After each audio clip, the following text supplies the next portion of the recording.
Committee will come to order.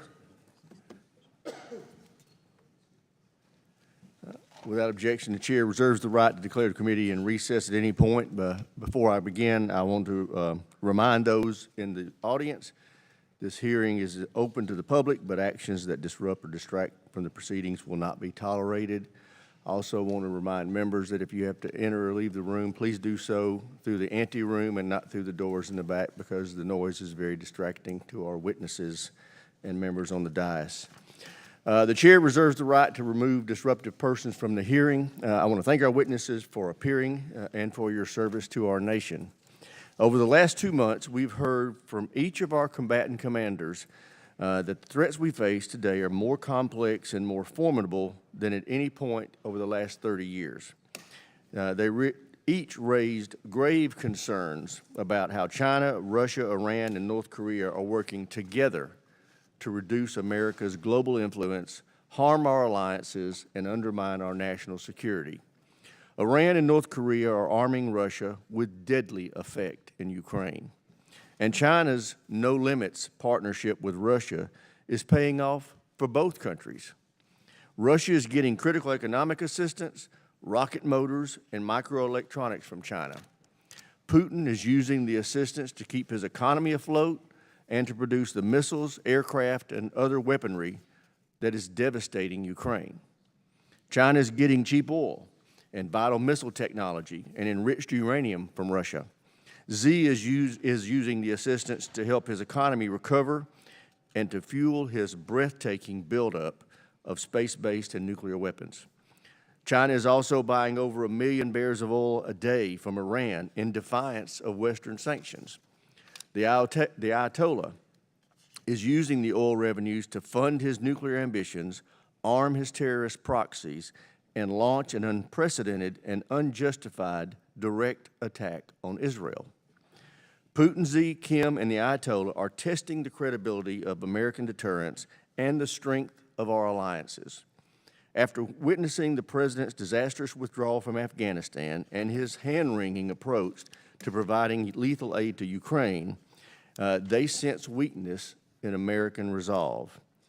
We can't leave them with that impression, and we can't let them continue to get away with their malign actions. We must restore American deterrence, but to do so, we need a budget that will enable that. We need a budget that supports the rapid modernization of our military, a budget that fully funds readiness to ensure we can fight tonight, and a budget that will improve the quality of life of our service members so we can recruit and retain the most lethal fighting force on the planet. Unfortunately, this budget does not do those things. The 1% increase it proposes entirely is inadequate. It actually is a 2% cut when you factor in inflation. But this is the hand dealt to us by the Fiscal Responsibility Act that we all have responsibility for enacting. As we move to mark up the FY25 NDA, we will play that hand that was dealt us. But we all need to understand the risk to our national security that this level of investment presents. I look forward to hearing from our witnesses about what this budget means for our military readiness, our modernization timeliness, and our efforts to improve service member quality of life. And most importantly, what this budget means for our ability to deter our increasingly undeterred adversaries. With that, I yield to my friend and colleague, the ranking member, for any opening statement he may have. Thank you, Mr. Chairman. I want to welcome our witnesses, Secretary Austin, General Brown, Mr. McCord. Thank you for being here, and thank you for your leadership in very, very difficult times. I think the chairman laid it out fairly well. It can be summed up as big threats and a tight budget, and you have to figure out how to make that work. But as the chairman noted, we have that tight budget because that's what Congress passed and the president signed, so we will have to find a way to live within it. I think the national security strategy lays out those threats quite well. China, Russia, Iran, North Korea, and then various transnational terrorist groups, all of which are causing challenges across the world. I don't disagree with the chairman's assessment of those challenges or how increasingly the problem is they are working together more and more to coordinate those threats in a way that are deeply challenging. We do want to hear today, obviously, about the two specific hottest spots right now, what's going on in Ukraine. It is good that Congress finally passed the aid package to Ukraine. The months of delay were very costly. Would be very interested in your military opinion about where the fight in Ukraine goes from here, in Ukraine's ability to hold off the assaults that are coming from Russia. In the Middle East, the war rages on with a continual threat that it could spread. I want to compliment the administration and Secretary Austin in particular, Chairman Brown, for the work to try and contain that, to work with our partners, to work with our allies. But that challenge continues. And I think it is even more important that President Biden continues his push to try to get a humanitarian ceasefire in Gaza with the release of the hostages. I know the president has been negotiating that. A number of terms have been put on the table. Hamas has repeatedly refused to accept that. I don't think we should stop trying to get to that humanitarian ceasefire going forward and to work to make sure that we get more aid into Gaza. I know that we have begun to build the pier to help get aid in from the sea. Any and all efforts necessary must be put in place, which I very much appreciate. In terms of dealing with the big threats on that tight budget, I want to advance the idea, two things. One, we need partnerships and we need diplomacy. We cannot do it alone, and we cannot fight everybody everywhere all at once. We may not like a wide variety of things that these actors that we've talked about are doing. We have to live in the same world that they do, which means we have to talk to China. Yes, at some point, I believe we need to talk to Russia. We need to use our diplomatic skills and our partnerships and alliances, because one of the things I'm really worried about is that Iran, Russia, China, and the others, they're beginning to build partnerships. They're beginning to undermine our economic might. The chairman laid out how they are fighting back against our sanctions by working together. We cannot alienate the entire world and still meet these threats. We need the rest of the world on our side. So I hope we will consider building on the partnerships and diplomacy that we have used. I think the AUKUS agreement is a great example, the Quad that we've used, the 54-nation partnership that was pulled together to help Ukraine fight off Russia. All those are good examples, but we need to build on that. Lastly, I just want to footstop what the chairman said about recruitment and retention. Thank him and thank the Quality of Life panel, Representative Houlihan, Representative Bacon led, which is focused on making sure that we give our servicemen and women and their families everything they need and give them the support. They are the backbone of our military, without any question, and they deserve our support. With that, I look forward to the testimony, and I yield back. Thank you. I thank the ranking member. Our witnesses today are the Honorable Lloyd Austin, Secretary of Defense, General C.Q. Brown, Chairman of the Joint Chiefs. Accompanying the Secretary and the Chairman is the Honorable Mike McCord, Undersecretary of Defense. He serves as the DoD's Chief Financial Officer and is available to answer questions. No small job, given that he's the Chief Financial Officer of the largest organization on the planet. With that, we will recognize our first witness, Secretary Austin. We'll start with you. Chairman Rogers, Ranking Member Smith, distinguished members of the committee, thanks for the opportunity to testify in support of President Biden's proposed fiscal year 2025 budget for the Department of Defense. Pleased to be joined by our outstanding Chairman of the Joint Chiefs, General C.Q. Brown, and by Undersecretary Mike McCord, the Department's Comptroller. Let me start by thanking this committee for all that you do to support the U.S. military, our troops, and our military families. As Secretary, I've always been guided by three priorities: defending our nation, taking care of our families, taking care of our people, and succeeding through teamwork. Our budget request for fiscal year 2025 will advance all three of these priorities. First, the President's request will invest in cutting-edge capabilities across all domains. That includes $48.1 billion for naval and shipbuilding capabilities, $62.1 billion to reinforce U.S. air dominance, and $13 billion to bolster Army and Marine Corps combat capabilities. Our request will also provide $33.7 billion to strengthen our space architecture and $14.5 billion to develop and field advanced cybersecurity tools. It will direct $49.2 billion to modernize and recapitalize all three legs of our nuclear triad. And it will sharpen our tech edge through a $167.5 billion investment in procurement and $143.2 billion in R&D. Second, this budget will support our outstanding troops and their families. That includes raising base pay and housing allowances, investing in better housing, making child care more affordable, and funding vital work to prevent sexual assault and suicide in the military. And third, this request will help the department further deepen our teamwork worldwide. Our network of allies and partners remains a strategic advantage that no competitor can match. And you can see its power in our strengthening ties across the Indo-Pacific, in today's expanded and united NATO, and in the 50-country Ukraine Defense Contact Group that I convene. Our budget remains rooted in our 2022 National Defense Strategy. Our request positions the United States to tackle the department's pacing challenge, the People's Republic of China, with confidence and urgency. It will help meet the acute threat of Putin's increasingly aggressive Russia. It will help us tackle the persistent dangers from Iran and its proxies. It will help us take on threats from North Korea, global terrorist organizations, and other malign actors. And it will help us continue to deter aggression against the United States and our allies and partners, and to prevail in conflict if necessary. Now today, I want to underscore three key messages. First, even as our budget request abides by the mandatory caps set by the Fiscal Responsibility Act, it is aligned to our strategy. We made tough but responsible decisions that prioritize near-term readiness, modernization of the joint force, and support for our troops and their families. Our approach dials back some near-term modernization for programs not set to come online until the 2030s. Second, we can only reach the goals of our strategy with your help. And I'm truly grateful that Congress passed the fiscal year 2024 appropriations in March.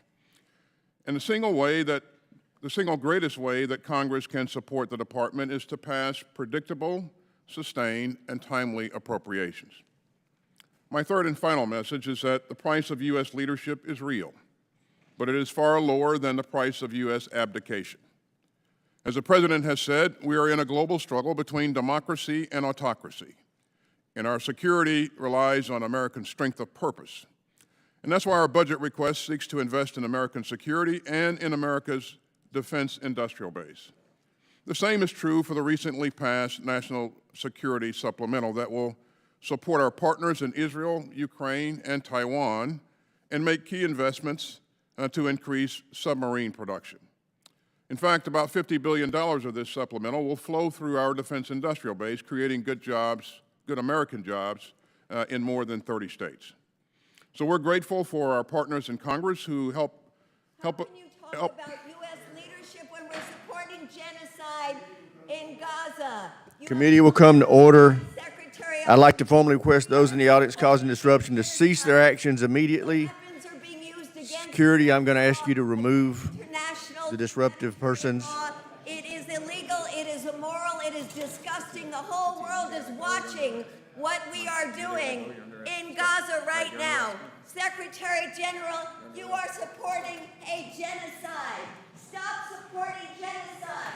Free Palestine. Stop supporting genocide. Apparently the protesters don't understand we don't have a Secretary General in this country. With that, Mr. Secretary, you're recognized again. Thank you, Chairman. We're grateful for our partners in Congress who help us make the investments needed to strengthen America's security through both the supplemental and the President's budget requests. The U.S. military is the most lethal fighting force on earth, and with your help, we're going to keep it that way. And I deeply appreciate your support for our mission and for our troops, and I look forward to your questions. Thank you, sir. General Brown, you're now recognized. Chairman Rogers, Ranking Member Smith, and distinguished members of the committee. I'm honored to join Secretary Austin and the Honorable Mike McCord to appear before you today. On behalf of the Joint Force, Department of Defense, civilians, and our families, I want to thank Congress for your steadfast support any opportunity to testify on the fiscal year 2025 defense budget request, which reflects our shared commitment to national security. I also want to thank you for passing the National Security Supplemental, which provides vital support to our allies, partners, and our defense industrial base to counter aggression and strengthen our joint force capabilities and capacity in preparation for any future contingency. The global security environment is increasingly complex. The 2022 National Defense Strategy identifies 5 key challenges. The People's Republic of China, our pacing challenge, continues its risky behavior around the globe. The newly aggressive Russia with its unprovoked war against Ukraine. A reckless Iran, who, as we saw a few weeks ago, attempts to escalate regional conflict with unprecedented attacks and support of proxy forces. A destabilizing North Korea, which threatens regional security, and violent extremist organizations which leverage instability to advance their cause. These challenges are interconnected, which demands a strategic approach addressing the immediate threats while also preparing for future contingencies. It requires all of us to operate with a sense of urgency. Days after becoming the chairman, I laid out 3 expectations in my message to the Joint Force.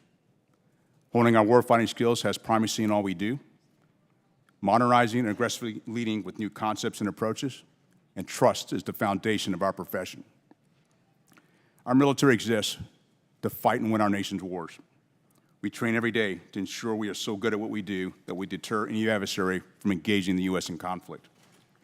This budget requests $147 billion to sustain readiness and ensure the department can counter near-term threats. We are also focused on better integrating our allies and partners in our planning and operations by investing in critical programs and Suspend. We will remain in recess until the disruptive individuals are removed from the chamber.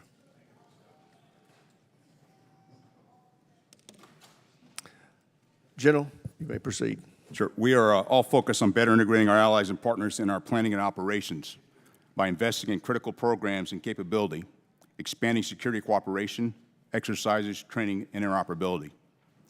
Our investments in readiness ensure the Joint Force can respond when the nation calls. While we are focused on readiness for today, it is critical to modernize and lead with new concepts to prepare for tomorrow. The department continues to invest in capability and capacity to outpace our competitors while transforming from costly legacy platforms that are no longer relevant to the threat. This budget strategically invests $167.5 billion in procurement, underscoring our commitment to equip the Joint Force with unparalleled combat capabilities across every domain. This budget also invests $143.2 billion in research, development, tests, and evaluation of future capabilities that will retain our strategic edge. Finally, this budget invests significantly in nuclear modernization, digital innovation, multi-year procurement of critical munitions, and the strengthened defense industrial base. With rapidly evolving threats and technologies, accelerating our modernization is crucial. Lastly, trust is the foundation of our profession. The Joint Force must build upon and uphold the trust in each other. Trust with our families, trust of our elected leaders, and trust of our nation. Enhancing the quality of service and the quality of life of our personnel is not just a moral obligation, it's a strategic imperative. This budget includes investments in quality of service efforts such as advanced training, educational benefits, and career development, while also investing in quality of life projects like housing, medical clinics, and child care facilities, as well as funding spouse employment initiatives, enhanced mental health resources, and robust programs to combat sexual assault. We must create an environment where all can reach their full potential. Trust that our Joint Force stands ready to defend our national interest, ready to deter aggression, and ready, if necessary, to fight and win our nation's wars. I thank you for your support and collaboration and our shared commitment to face the security challenges of today and prepare for tomorrow. We are living in consequential times, and there's no time to waste. Thank you, and I look forward to your questions. Thank you, General. I recognize myself for opening questions. General, I'd address this first question to you. You talked about what the budget would do. As we know, we talked about this is a tight budget. Tell me what we can't do with this budget. Tell me about some of the trade-offs that you've had to make as a result of this 1% increase. Well, Chairman, I appreciate the question. As the Secretary highlighted in his opening remarks, what we had to do is we focused on readiness for the near term, and as we did that, there's some areas that we elected not to modernize, some capabilities that would deliver in later into the 30s. And so that's where we had to address some of the shortfalls in this particular budget by making those choices to focus on readiness. For example, give me an example of something that you deferred. I'd have to get you more detail, Chairman, but as we look at various capabilities, and I would say munitions is a key one of those that we've focused on, as well as we look at our shipbuilding, our sub industrial base as well, and aircraft. How is this budget going to affect your training? Do you have an idea about that? Well, not much, because we actually did focus on our readiness, and that's why the $147 billion is to focus on our readiness. We are very capable joint force, and using the capabilities we do have today while we pursue future modernization is where our focus is on readiness today, Chairman. Okay, I would ask this to both of you. I know you've got to be concerned about this growing cooperation that we're seeing between Russia, China, Iran, and North Korea. Do you feel like that this budget adequately resources our ability to deter their organized and unified aggressive behavior in the coming years, Mr. Secretary? Thanks, Chairman. The growing nexus between the PRC, Russia, and the DPRK and Iran is concerning, and this is something that we are watching very closely. As we look at what Russia's doing, because of the damage that Ukraine inflicted on Russia's land forces, Russia turned then to DPRK for additional munitions and in the form of artillery munitions and missiles. Iran is providing Russia with drone capability, technology, and actual drones themselves. And that's made a difference in Russia's ability to recover from what the damage that Ukraine has inflicted on them. And then North Korea, again, it's becoming more confident because of its affiliation with Putin. So this is very concerning.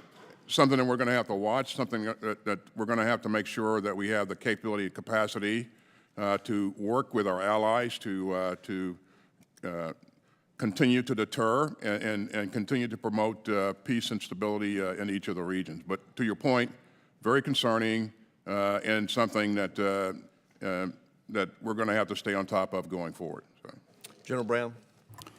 I would echo the Secretary's comments about it being very concerning and watching how these countries are working and somewhat interconnected. By the same token, what I have seen in the 7 months, tomorrow will be 7 months I've been in the job. I've engaged about 170 times with my counterparts from around the world. And what I've found is, as the world has gotten more complex, the work with our allies and partners has strengthened. We watch how NATO has strengthened. NATO is larger, but as I engage with nations in Europe, they're focused on the Indo-Pacific, and the Indo-Pacific nations are also focused on Europe, because all these are it's a global threat to all of us. And that dialogue is definitely increased, and I've seen that happen in the jobs I've held as a senior leader. When you talk to your counterparts around the world, what resources would they like to see us bring to the table as a part of that effort to combat or deter the behavior you just described? Well, what I would highlight is they're concerned about our collective defense industrial base and bringing capability. One thing I do find as I engage around the world is that U.S. capability, U.S. equipment is highly desired. And we've got to be able to provide that capability and equipment, and those are the things that they are keenly interested in. They're also interested in our ability to work and be able to interoperate, even when they have their own defense industrial base that they're also trying to increase as well. And so it's how we work together and to break down barriers, to be able to work across our industries, across our services, or across our governments will be important. Thank you, General. I yield to the ranking member. Thank you, Mr. Chairman. Obviously, there's a ton of topics we could cover. I just want to ask one question, and that is on recruitment and retention. I know, Secretary Austin, this has been a particular focus of yours for some time. Can you update us on how we're doing? Obviously, the pandemic was a huge challenge coming out of that. There have been other challenges. Where are we at, in your opinion, on being able to recruit and retain the service members we need? You're right, sir. COVID really caused us a significant problem in our inability to get into high schools and work the areas that we typically work for recruiting. Post-COVID, we have been able to reverse those trends, get back into the high schools, to advertise in the right markets, to reestablish contacts with centers of influence. Each of the services has made a concerted effort to hire the right kinds of recruiters and put the right kinds of recruiters, out there to represent the services, and that's proving to be very, very helpful. As we look at where we are right now, we see the curves beginning to bend, and in favor of more productivity.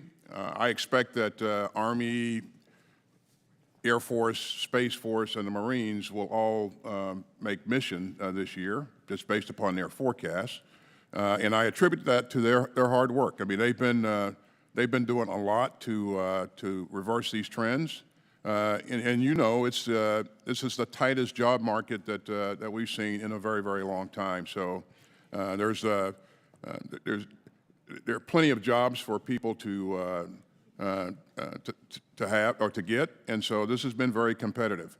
But I think the services are doing the right thing, and again, I have to attribute this to their hard work and their focus. The senior leaders are focused on this in a major way, and I talk to them about this routinely.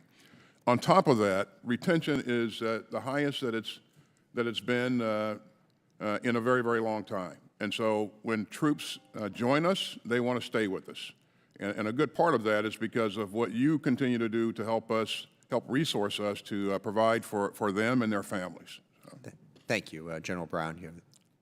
Well, thank you. As the Secretary highlighted, we do see a positive trend. And since I've been not only as a service chief watching this and coming through COVID and watching the numbers change, but also as a chairman, I've had a chance to sit down and meet with recruiters from all of our services. I've gone to one of our processing centers to take a look and ask questions about the things we can do to increase the throughput through our recruiting stations. At the same time, it's how we engage. And one of the things when I talk about trust, it's how we that have served, what inspired us to join, and how we inspire the next generation, and how we engage and show all the opportunities that are available by serving in our force or serving the nation at large. And so we do see some positive trends. And I would also say the same thing with retention. The numbers, we're meeting all of our retention, and we're doing very well there. But we got to continue. We can't rest on our laurels, and that's why the support of this committee and the Congress, particularly as you look at the quality of life, does play a role, because it plays a role not just for the member, but it plays a role for their family as well. Absolutely. Thank you very much. I yield back, Mr. Chairman. Chair, now recognize the gentleman from South Carolina, Mr. Wilson. Thank you very much, Mr. Chairman, and thank each of you for being here and your service on behalf of our country. And to me, it's so clear that the primary function of the national government is to do for us what we cannot do for ourselves, and that's national defense. And so your service is more important than ever. And putting that in the context, too, what we're talking about is deterrence of peace through strength. And so what you're doing could not be more important. And I particularly appreciate military service. I've had 4 sons who have served in Egypt, Afghanistan, and Iraq.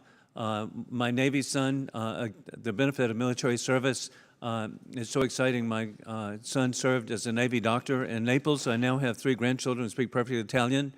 So I look at military service as opportunity to serve, but opportunity for fulfilling and meaningful life. And so what you're doing, and I'm so happy to hear about retention being good, Mr. Secretary, that's great. Putting that in perspective, too, your service today is more important than ever.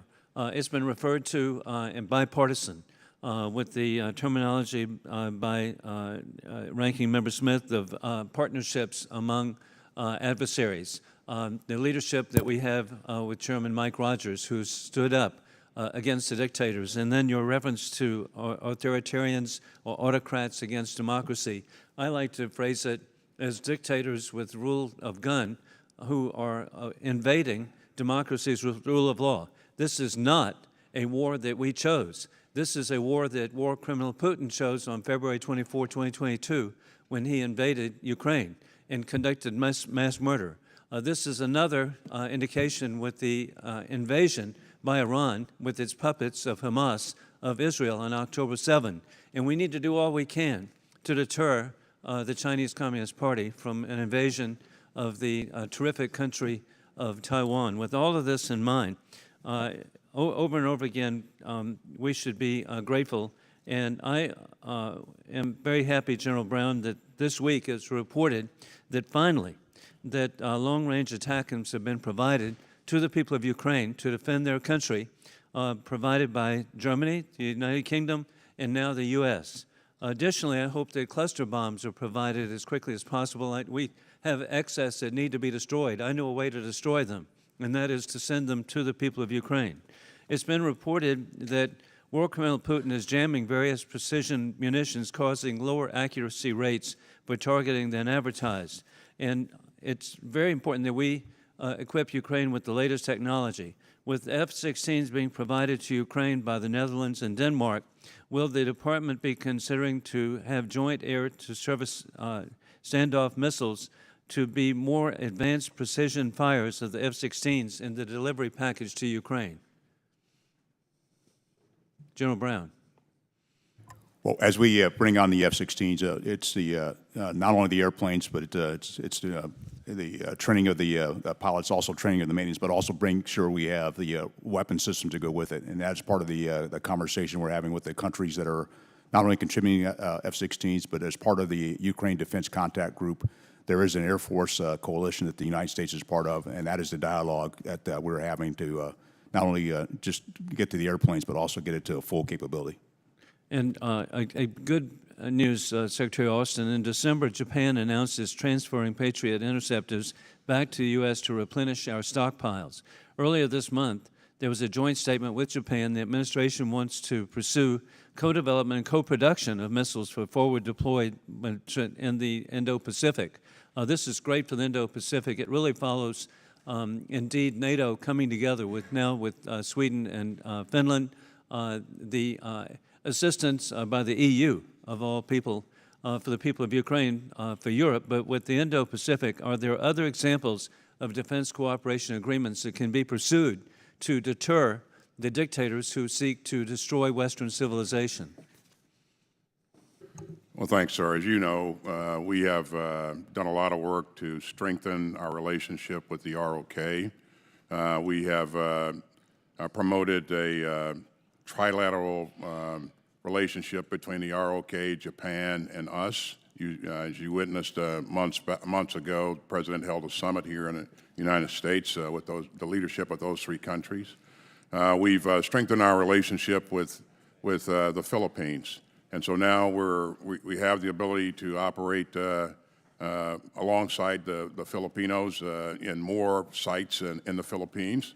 And 3 years ago, the leadership was going to disinvite us and not allow us to operate in the Philippines. But that relationship... Hey, Mr. Secretary, my time is up. But again, it's exciting to see countries come together that we have not before, from the Philippines to Sweden and Finland. Thank you very much. Gentleman's time has expired. Chair, and I recognize the gentleman from Connecticut, Mr. Courtney. Thank you, Mr. Chairman, and thank you to both witnesses for your diligent service and your testimony today. Mr. Secretary, one of the smartest actions which Congress and your department made last year was enacting AUKUS authorities. I want to particularly compliment your legislative team who worked with a number of us on the committee to successfully steer a very complex package into last year's NDAA. As you laid out on page 16 of your testimony, it's not just an aspirational plan. AUKUS is moving out fast on many fronts. For example, I had the pleasure to welcome the first 3 Aussie naval officers to sub school at the Groton Sub Base in Connecticut, where they learned proficiency in the operation of nuclear-powered submarines, a key AUKUS Pillar 1 goal. All 3, by the way, graduated in the top 5 of their class, and another 100 of their colleagues are going to be following in their footsteps. Mr. Secretary, having been on this committee for quite a while, it was quite striking to me the amount of focus in your statement on the need to grow and strengthen our nation's defense industrial base. On page 20 of your written testimony, you highlighted the department's publication last January, the National Defense Industrial Strategy, which was a first for the department to its credit. And that report honestly laid out, warts and all the painful history of neglect of that base, which goes back decades, and acknowledged particularly the damage that procurement instability from the Pentagon has done. Coming from a district with a submarine shipyard that was decimated by such instability from 1990 to 2010, I could not agree more. Over the past 13 years, however, Congress has led the way to stabilize that yard and other yards and their supply chains with steady 2 Virginia submarine per year procurement, and the workforce has rebounded from a low of 9,000 to 23,000 today. COVID's pandemic did slow down production, and it's undeniable that the recovering pace needs to continue to pick up. But I would note that contrary to the narrative coming out of the department, starting last fall of 2023, 4 submarines have been or will be delivered to the Navy by the end of 2024.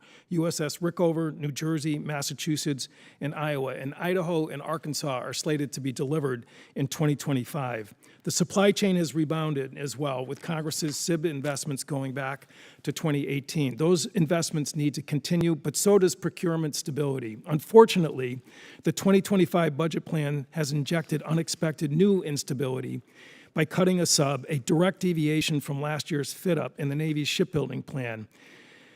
And I would argue is also contradicts the National Defense Industrial Strategy's warning about the need to maintain procurement stability. As the Wall Street Journal powerfully noted, U.S. submarine technology is a crown jewel of America's military power and a true advantage over a rapidly expanding Chinese naval fleet. Buying only 1 boat is a terrible signal for capital investment, and it tells adversaries that the U.S. is not serious about rearming. I don't totally buy that last comment, but I would say that having been home since the budget came out, I've talked to supply chain companies who are hitting the pause button on planned investments. This has a real ripple effect when that signal shows instability.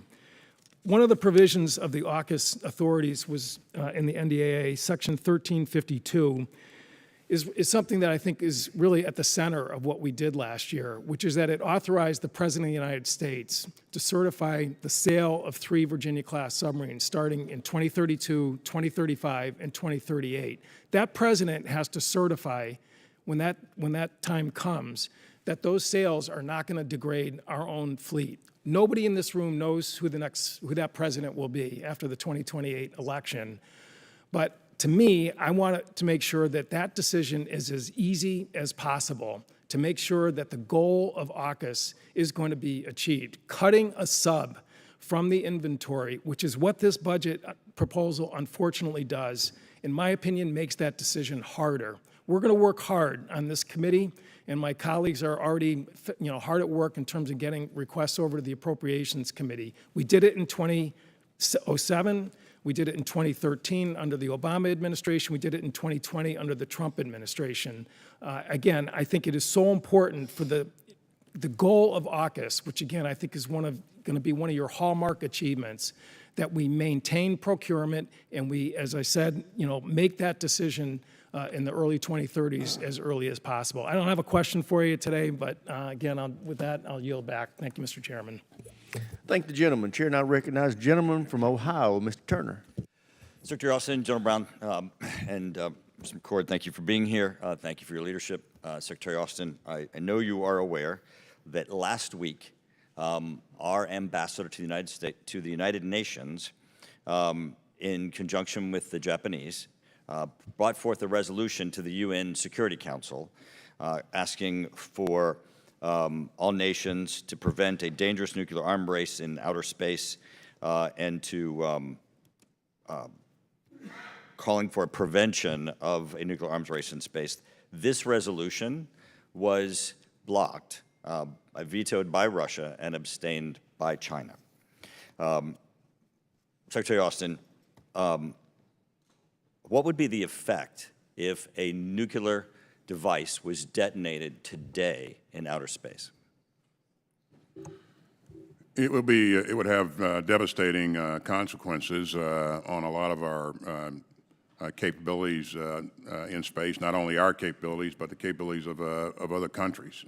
And so for that reason, we think it's irresponsible for anybody to even consider deploying or employing a nuclear device in space. Well, Mr. Secretary, General Michael Traut, the commander of Germany's Military Space Command, agrees with you. He stated the worst-case scenario of an indiscriminate nuclear blast in space, radiating out at a satellite-frying electromagnetic pulse across low Earth orbit would be devastating, as you had said, for everyone. If somebody dares to explode a nuclear weapon in high atmosphere or even space, this would be more or less the end of the usability of that global commons of orbit. Deploying a nuclear weapon in space would also be counter to the United Nations Outer Space Treaty of 1967. In addition, it would have catastrophic effects on civilian use of space and our commercial use of space. Mr. Secretary, why would someone put a satellite in space that has nuclear capabilities to detonate a weapon in space as opposed to just use a missile or an ICBM to detonate a nuclear weapon in space? Certainly, a device like that would have could have a much more extensive impact and cover more ground, for lack of a better term, with one device than an anti-satellite weapon, which is directed towards a specific target. This thing would take away large swaths of capability, and as you pointed out, not just our capability, but also allies and partners, and so we don't really fully know or understand what the full effects would be. It would depend upon the yield of the weapon, the orbit that it was in, and all those things. But certainly it would have. Mr. Secretary, wouldn't one of the reasons why they'd put it in space as opposed to shoot an ICBM or missile is because an ICBM or missile could be attributed as a nuclear weapons attack on a country and would have a nuclear weapons response? That's right. If it was an attack on one of our terrestrial capabilities, sure. But they also have the opportunity or the ability to use a ground launch capability to attack a satellite and take out some capability that's on orbit. Mr. Secretary, John Plum, the Assistant Secretary of Defense for Space Policy, told reporters on April 5th that Washington was in discussions with Russia about the weapons plans and apparent confirmation that Moscow is at least engaging on the topic. Is Russia developing an anti-satellite weapon with nuclear capabilities? Certainly, I would not want to get into a discussion of intelligence information in an open hearing, but certainly we can have that discussion. Right. So, Mr. Secretary, the reason why I ask you the question and the reason why you're stumbling is because the Biden administration refused to declassify this information. So we're not able to have an open public discussion. But one thing I'm concerned about is that, Mr. Secretary, in your entire written testimony, you never mention anti-satellites as a threat. You certainly don't even mention nuclear weapons as a threat, but the administration's moving forward trying to get the UN Security Council to take action.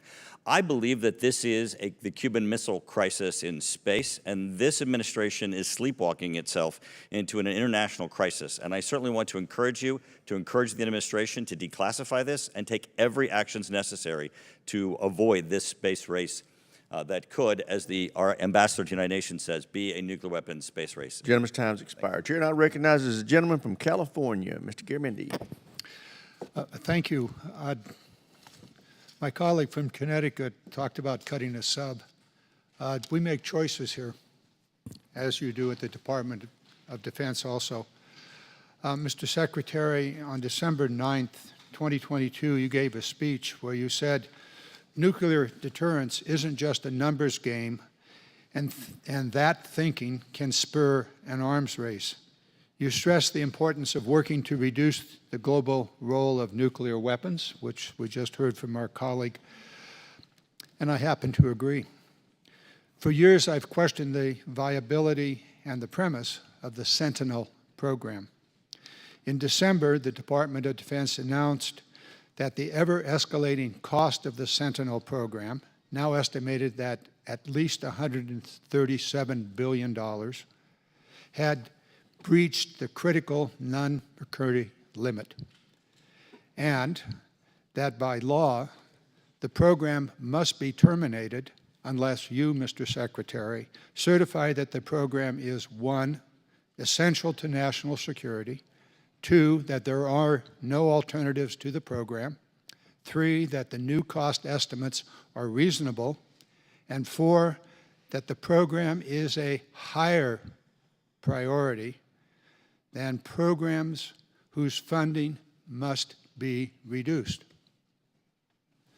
Am I correct in saying that you are aware of your task that lies ahead?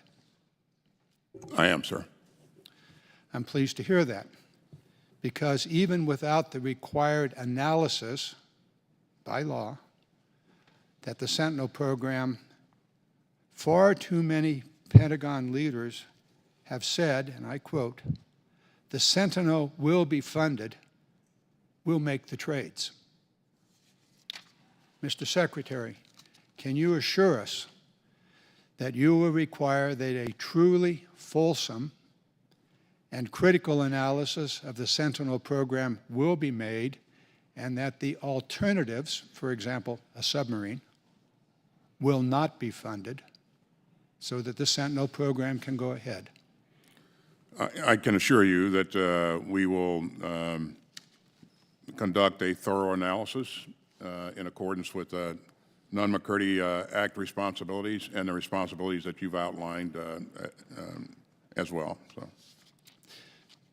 Thank you, Mr. Secretary. I believe you have until sometime in July to make that decision, and along the course in early May or late May, you will, General Brown, provide to the committees the analysis required by law. Is that correct? We will. We'll support the timeline to enable the Secretary to make his determination. In your opening remarks, General Brown, you said that, quote, "Our investment in nuclear capabilities reflects a judicious balance between advancing cutting-edge technologies and phasing out legacy capabilities." Fourth grade math would indicate that at $700 million a copy, $137 billion can buy you somewhere more than 120 B-21 bombers complete with an ISRO, or perhaps 7 Columbia-class submarines for $137 billion. Choices to be made here. Is an attack submarine important? Is an additional 120 or so B-21 bombers, complete with an LSRO, important? More important than a Sentinel? Can the Minuteman III be life extended? And by the way, committee members, why do we consistently write into the NDAA that there must be 400 ICBMs? There's been no analysis to indicate that. And has the Joint Requirements Office Oversight Council actually revisited the military requirements necessary for the nuclear enterprise? Has that been done, General Brown? That is part of their task, is to continue not just on the nuclear portfolio, but across all of our portfolios for our joint warfighters. I await that analysis. I yield back. Chair now recognizes the gentleman from Colorado, Mr. Lambert. Thank you, Mr. Chairman. Secretary Austin, your written testimony says that the fiscal year 25 budget invests in air and missile defense systems, which will, quote, "preserve our ability to deploy combat-credible forces when needed," unquote. However, the Missile Defense Agency's budget you delivered to Congress was almost $1 billion below fiscal year 24 budget projections. It canceled, cut, or delayed several munitions programs. In fact, the day after I protested these cuts recently to the director of the Missile Defense Agency, Iran launched a direct and massive attack on Israel that included over 100 ballistic missiles, 30 cruise missiles, and 150 attack drones. Yet we have limited stocks, and we have allies and friends who are desperate for us to give them some of our limited stocks. So why did the department choose these drastic cuts to missile defense at a time when we need it more than ever to protect our homeland and our allies and partners?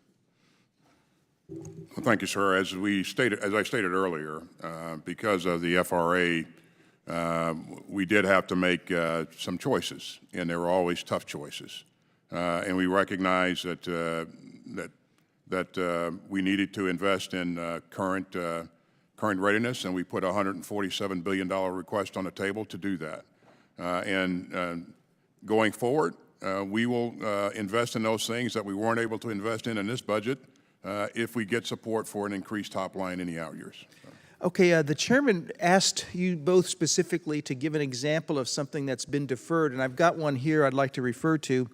The budget you've submitted also delays the glide phase interceptor. This would be a defense against hypersonic weapons until after 2035. That's 11 years from now. And yet they have this capability today, Russia and China both, especially China. So how is this meeting the threat of hypersonics when we have this threat staring at us today, to put it off till 2035? Yeah, again, for those capabilities, those investments that wouldn't deliver capabilities until after 2030, for this current budget, we decided to not invest in that, but invest in that in later years. So. Well, thank you for clarifying that, but I'm thinking we need to re-examine. There's a lot of priorities here, but this is one we've got to re-examine. Also, changing gears to nuclear deterrence, when the Biden administration came into office, one of its first acts was to offer an unconditional 5-year extension on the New START treaty. I believe this was a short-sighted gift to Vladimir Putin.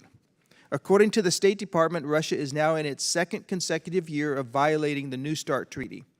And last year, the Strategic Posture Commission, a bipartisan committee composed of great experts, published its report that described the current nuclear modernization program of record as being necessary but insufficient, given China's breathtaking increase in nuclear capability. General Brown, I'll ask you this one. So neither Russia or China are appearing at all interested in coming to the negotiating table, and yet we now have the growth of a third nuclear superpower in this world. So a new START treaty is probably going to expire in 3 years without being renewed by the Russia and the U.S. What should we be doing to prepare for that eventuality? Thanks for the question. And what I would say is what we need to do is not only thinking about the treaty, and I realize that will be policymakers, but from my perspective as a chairman, as a warfighter, is making sure we are getting capability in our nuclear portfolio, but also a conventional portfolio. I sat down with the Strategic Posture Commission. We talked not only about our nuclear portfolio, but also our conventional capabilities as well. And what's really important to be able to do that is to have consistent funding, consistent demand signal to provide that capability as we work with our defense industrial base. And those are the things we'll need to do. As the Secretary highlighted, right now we're focused on readiness based on the Fiscal Responsibility Act. But as we look to the out years, we do need to focus on not only identifying the capability, but giving it consistent funding and then being able to accelerate that capability into the hands of our warfighters. Okay, well, thank you both. We are addressing some of the immediate needs right now, I believe, in a good way, but we really need to look at these out years for what's going to be coming down later. Thank you, Mr. Chairman. I yield back. Thank the gentleman. Chair, and I recognize the gentleman from New Jersey, Mr. Norcross. Thank you, Chairman, and to the witnesses for being here today and certainly for your service to our nation. In your opening remarks, and quite often prior to this, we've talked about the American defense industrial base. And certainly coming out of the pandemic and since then, with the wars raging primarily in Ukraine, we've seen the imbalance that we are having in the industrial base, that we have those risks in the supply, production, and the delivery. And certainly you have started, and we must have a, what I would call more aggressive posture in order to build that up. Because not only does it need to be resilient and reliable, it also needs to be affordable. And certainly starting from behind the finish line, building that up in a quick way is usually not the most efficient. So to date, and this would go to you, Secretary Austin, is what has the department done from where we started a few years ago on this quick and immediate need to build up, in particular, our munitions space? Could you elaborate on some of the steps we've taken? Yeah, in order to maintain our competitive edge, we're going to have to continue to invest in munitions, and we're doing that. We've done that with your help. As you know, for 24, we asked you for a number of multi-year procurement authorities, and you supported us with that request. And over the last 3 years or so, we've invested north of $75 billion in munitions, which, and it's, I might add, in the supplemental that you just approved for us, there are resources in that supplemental that help, that we apply to the industrial base and help them expand to increase their capacity, so to meet the current demand and the demand in the future. So I want to thank all the members for that. But we put a lot of work into working with industry leaders to,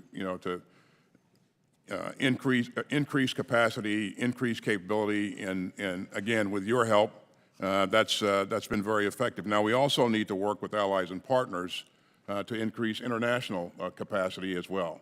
And my Undersecretary for Acquisition and Sustainment is leading the charge to work with other countries to promote them expanding their industrial base as well. Even after everything is all said and done, as you know, we're going to have to make sure we're producing enough capability to help allies and partners who've dug deep in support of Ukraine and other things, help them replenish their stocks after we've replenished our stocks as well. So. Well, certainly appreciate that, and sending the right signals to industry so that they are prepared is incredibly important. And that leads me to the next question. The assessment and how we're going to manage at some point, hopefully sooner than later, that we are going to build not only our stocks up to the tune of $50 billion under the aid package, but to help our allies and partners. How are we going to send the correct signals to industry that when we meet that, it's just not going to drop off? Mr. Courtney talked about the submarine base of years ago and what happened that when we abruptly stopped. How are we going to manage our munitions base that we're building up now, but when we backfill, how are we going to handle that? Well, it's certainly something that we are focused on, and we will continue to work with industry on. There's certainly, when the demand shrinks a bit, we have to be cognizant of the fact that we have to have a capability to rapidly expand if required. Now, the way that we produce munitions, the way that we design production lines, all of those things have to be taken into account. Maybe there are things that we can compress so that we can rapidly expand when called upon to do that. But those are things that we're taking a hard look at, and industry has been very supportive thus far, and I expect that they'll be supportive going forward. We got to send the right signal to them to the point that you're making. Certainly, and we also have to look at the reserve munitions that we've had in the past and say, is that adequate given the way that Ukraine and other areas of the world have really operated in the last 6 months to 2 years? Certainly, that is incredibly important, and I yield back. I thank the gentleman. Chair now recognizes the gentleman for Virginia, Mr. Whitman. Thank you, Mr. Chairman. I'd like to thank our witnesses for joining us today. Thanks so much for your service to our nation. General Brown, I wanted to discuss the cost and exchange ratios between our weapons and weapons of our adversaries. You know, I've talked all the time about the way we win this competition is we have to get more per our dollar than the Chinese get per their yuan or the Russians get per their ruble. And unfortunately today, that's not the case. I know you've supported CCAs and that sort of accumulation of mass where we can do quickly. I think that is absolutely where we need to be. I want to talk a little bit about the unit costs of where we are today. The unit cost for an SM-6 missile is $4 million. The unit cost for Shahed 136, the kamikaze-style drone that is being used by Iran against Israel, being used by the Russians against Ukraine, is $50,000 a copy. I'm not a mathematician, but this is not sustainable. I want to show the other slide, too, where we talk about the annual production for SM-6 missiles. United States, we build 125 SM-6 missiles a year. If you look at the production of the Shahed 136, 6,000 a year. I'm not a mathematician, but this math just doesn't add up. There's no way that we can counter, both in mass and in cost, what we're seeing from our adversaries. And this is in many other areas around the world, and we've seen this developing capability. I want to make sure that we're doing more to do the right thing to counter these threats. I want to know, why does the Joint Staff, using the Joint Requirements Oversight Council, continue to support exquisite requirements in the face of these expendable platforms that our adversaries are using? Listen, we're going to go Winchester really fast, not just on ammunition, but also on money.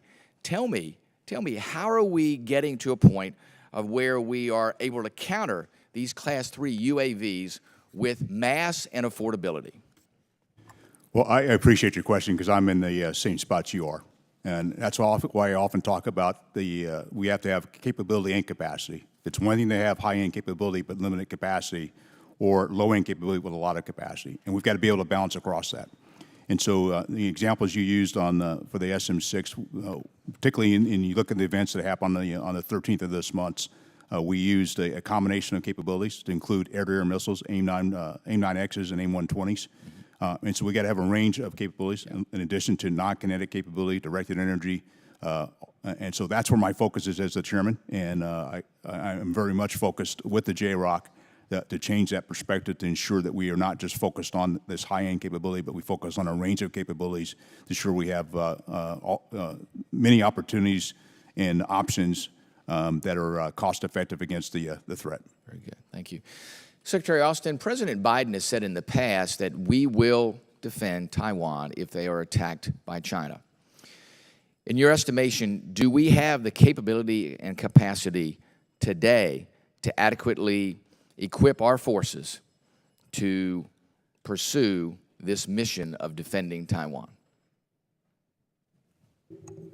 Our military is the most powerful military on the planet, and not only do we have more capability than anyone else, we, in terms of the ability to use what we have on hand and to integrate fires and to maneuver responsibly and effectively. We also work with allies and partners and increase their capability as well. You've seen us do that pretty effectively in the Indo-Pacific thus far, and we continue to build upon that. AUKUS was mentioned earlier. This is an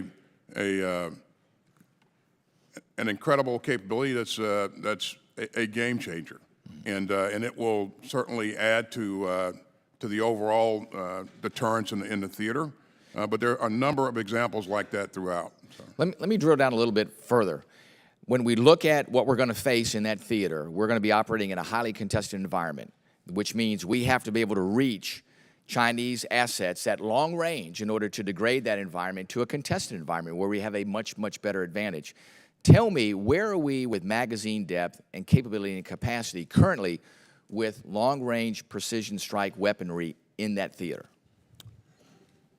Well, again, I think when you look at our capability, I think we're in a pretty good place. We never have everything that we want, but certainly it's the mix of capabilities that's important here, and that's our goal, to make sure that we have the right mix of capabilities to ensure that we can be effective. Gentleman's time's expired. Chair, and I recognize the gentleman from California, Mr. Khanna. Thank you, Mr. Chair. Thank you to the witnesses for your service to our nation. President Sisi of Egypt has said that an invasion of Rafah would have catastrophic consequences both for the humanitarian situation and for broader regional peace and security.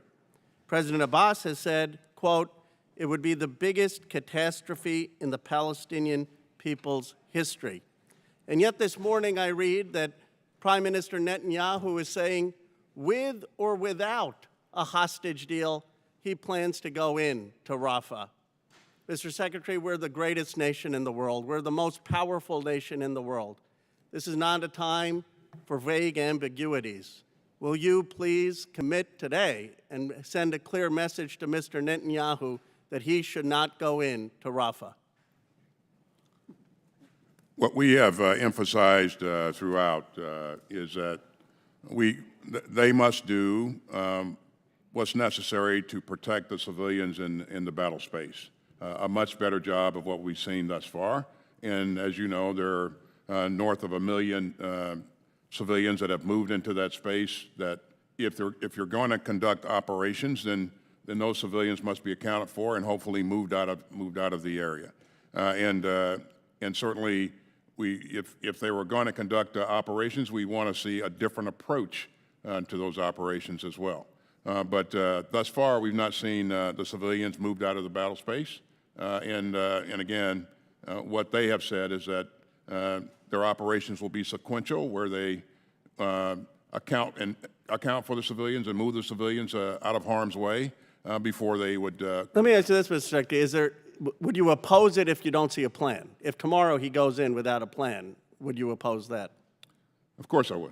Yeah. And would there be consequences in that case if Netanyahu goes in without a plan? The consequences, of course, that would be determined by the president.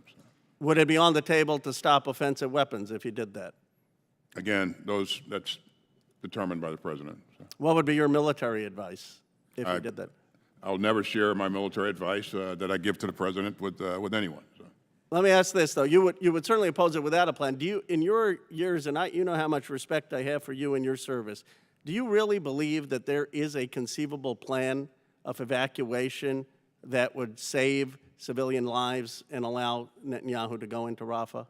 Could you come up with such a plan?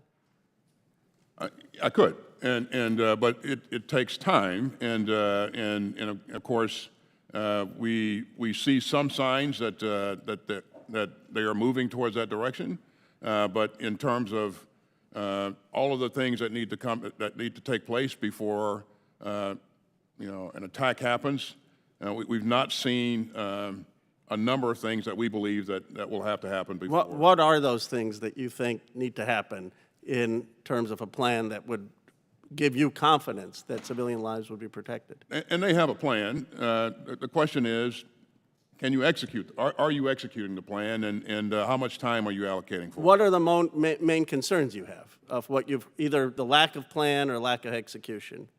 Lack of execution. And what would be the specifics of what you would want to see that they're not doing today? Making provisions for the civilians wherever you direct them to. Do you have sustainment in that area? Do you have the ability to move them from where they are now to wherever you're going to direct them to? And then are you willing to protect them as you do that? So, the housing, the medical care, all that stuff that needs to be in place.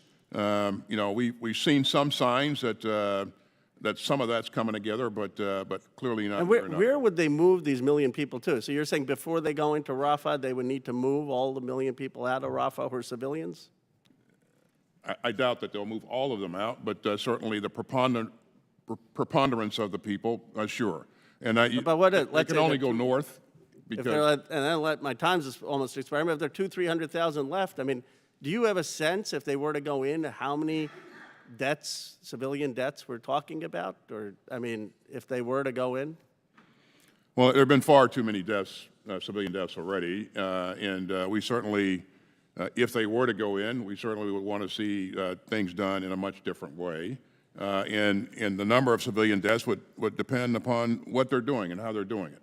But again, the two things aren't. Gentleman's mutually time's exclusive. expired. Chair, and I recognize the gentleman from Georgia, Mr. Scott.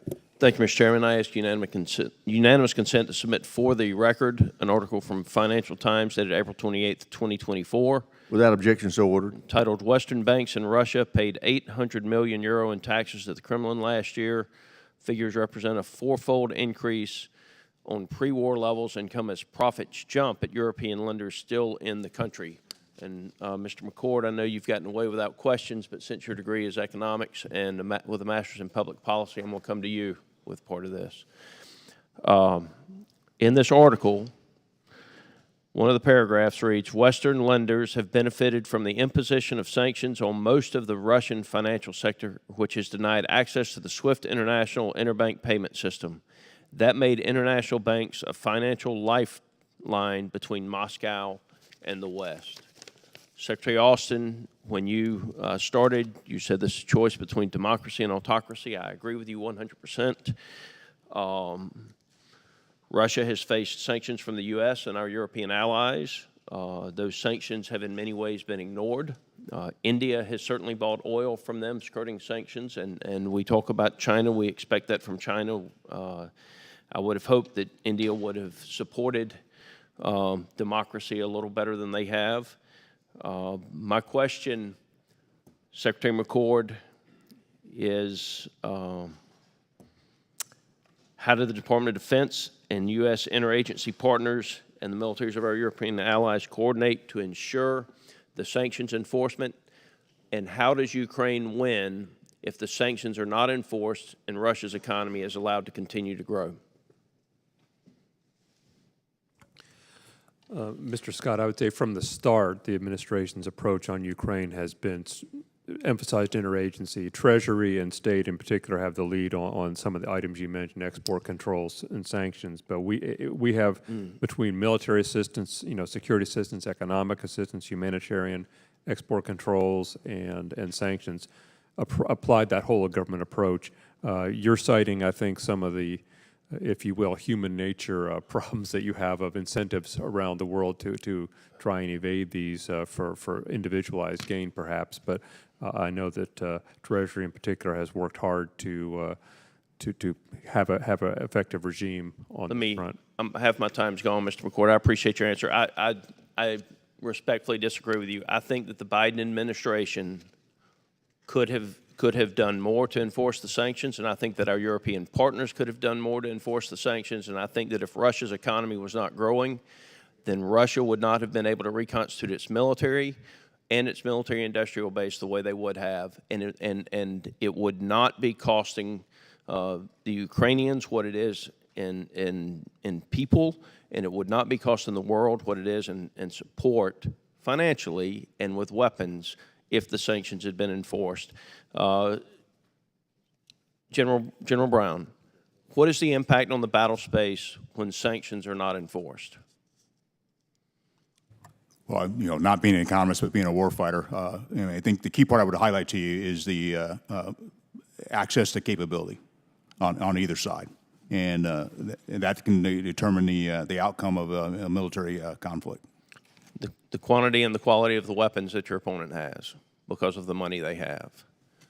Is that a safe answer? That's a fair statement.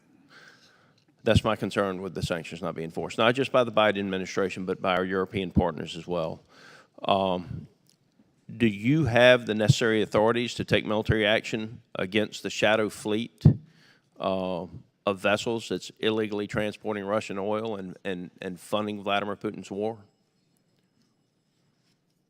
That is not something that we are, from an authority standpoint, that we are, as a military, focused on right now. I mean, we've been focused on supporting Ukraine, and we work closely with the interagency on how we identify to address. I have a tremendous amount of respect for you, General Brown, and you too, as well, Secretary Austin. But I will tell you, supporting Ukraine means defeating Vladimir Putin in Russia.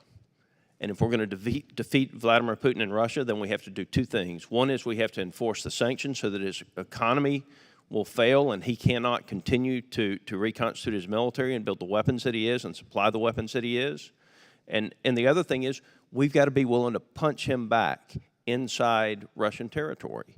And so when I see a Biden administration that won't enforce the sanctions and our European allies not enforcing the sanctions, and then when Ukraine hits Russia in Russia, Biden saying, please don't do that anymore, Gentleman's that's a time's problem. expired. Chair now recognizes the gentleman from Massachusetts, Mr. Keating. Thank you, Mr. Chairman. I want to thank our country's leaders in defense for their service. 8 days ago, I was at the Polish-Ukraine border visiting with our 82nd Airborne. We were doing a logistical job that no other country in the world could do, and thank them for their service. 7 days ago, I spent nearly an hour in Kyiv with President Zelensky. During that time, we had a far-reaching conversation, but time and time again, the most important thing he hammered in to all of us, there's only 4 of us, bipartisan group, but was the need for air defense. You know, in Ukraine, they have an air defense. In Kyiv, their second largest city, was getting pummeled as we sat there, Kharkiv, with major attacks. He thanked us for the supplementary package, but can you tell us what we're able to do to help Ukraine's air defense? They're a resilient country. They're producing their own armaments in the midst of a war. But what can we do to improve that air defense? Well, certainly, thanks, sir. And first of all, thanks for visiting, and thanks for your support, and along with all your colleagues to get the supplemental approved. That was a big measure of assurance to our colleagues there in Ukraine and to our allies in NATO. So, as you know, I convene some 50 countries every month to talk about how we're going to continue to provide security assistance to Ukraine at scale and speed. Air defense has long been one of the things that we have emphasized over and over again. When people were talking about other capabilities, we continue to emphasize that this is what Ukraine needs most. And that's playing itself out to be true as we watch Russia continue to launch missiles that have been supplied by North Korea, drones that have been supplied by. I'm sorry to interrupt, Secretary. Do we have the assets in place, Patriots missile systems in particular, among that 56-member group to do more in immediate sense? There are countries that have Patriots, and so what we're doing is continuing to engage those countries. I have talked to the leaders of several countries, myself, here in the last 2 weeks, encouraging them to give up more capability or provide more capability, and so we're going to stay with this. And I talk to the Minister of Defense of Ukraine every week. And so he is clearly aware of what we're doing, engaging others, and looking around the world to try to get additional capability. But well, you have our commitment and my commitment as I talk to our ally leaders, which I do several of them every week in my 2 capacities in committees. So I'll continue to emphasize to them the importance of doing that too. One other quick question, just to expand a little bit on what Representative Khanna had just said. Few people in the world, I think, know as much as you do about the difficulties and challenges of urban warfare. I believe you have, and I know the President has talked about lessons learned that we've learned as a country ourselves. You talked about some of the military logistical issues. Can you just briefly, in the short time here, there are other issues too in lessons learned in those types of warfare situations, and they affect the civilian population too. Can you just briefly tell us what you've learned? It's clearly one of the lessons that we've learned is that you have to make sure you're doing all you can to protect civilians, and because if you don't, then you'll create a longer-term problem for yourself as some of those civilians then turn against you in the future. And so we've emphasized that a number of times to our colleagues and continue to do so. And I talk to my counterpart in Israel on a weekly basis. We've talked some 40 times since 40-plus times since October 7th. And these are things that we continue to hammer home. But yeah, I think it's an imperative Yeah, and I must say, your constant efforts all through this, given the fact you overcame some of your own health issues, is really extraordinary, and I want to thank you for that, and I yield back. Chair now recognizes the gentleman from Tennessee, Dr. Desjardins. Thank you, Chairman. I thank the witnesses for their service and appearing here today. General Brown, has the need for land-based leg of the nuclear triad decreased since the decision was made in 2014 to recapitalize the ICBM fleet? No, it is not. Okay. Since that time, China has undertaken what multiple STRATCOM commanders have described as a breathtaking expansion of their nuclear arsenal, including a massive investment in silo-based ICBMs. Do you think that that strengthens the case for modernizing our ICBM fleet? It does, and I would say just when you think about our complete nuclear portfolio, not only our ICBMs, but also with our maritime-based capabilities, but also our bombers, all those play a role, particularly when you think about the aspect of not only you have a PRC that's advancing, but you also have Russia as a nuclear threat as well. Okay, so to be clear, it's your best military device that will need an ICBM capability for the foreseeable future. Is that correct?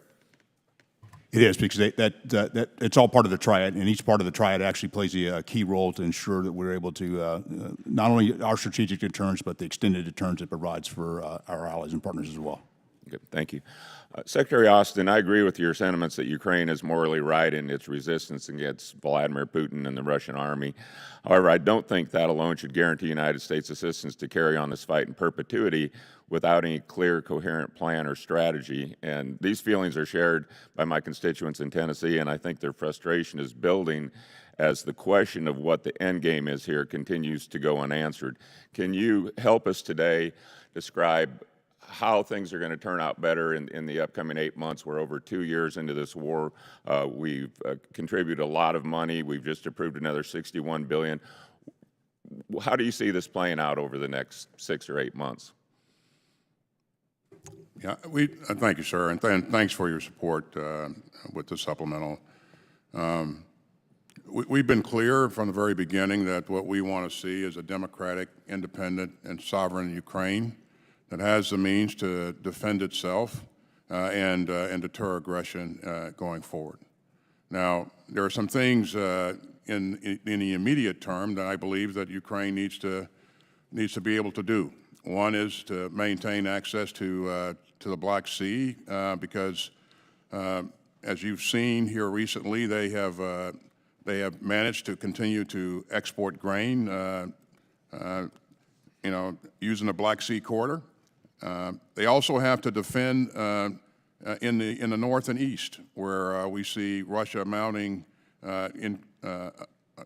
increased small attacks and probably maybe are looking to mount a larger attack in the north and east. That's their industrial base, so they have to support that. And then the third thing I think they need to do is to place additional pressure on Crimea. As you know, Russia is using Crimea as kind of a transit zone to push up supplies and personnel in support of their efforts in southern Ukraine and eastern Ukraine.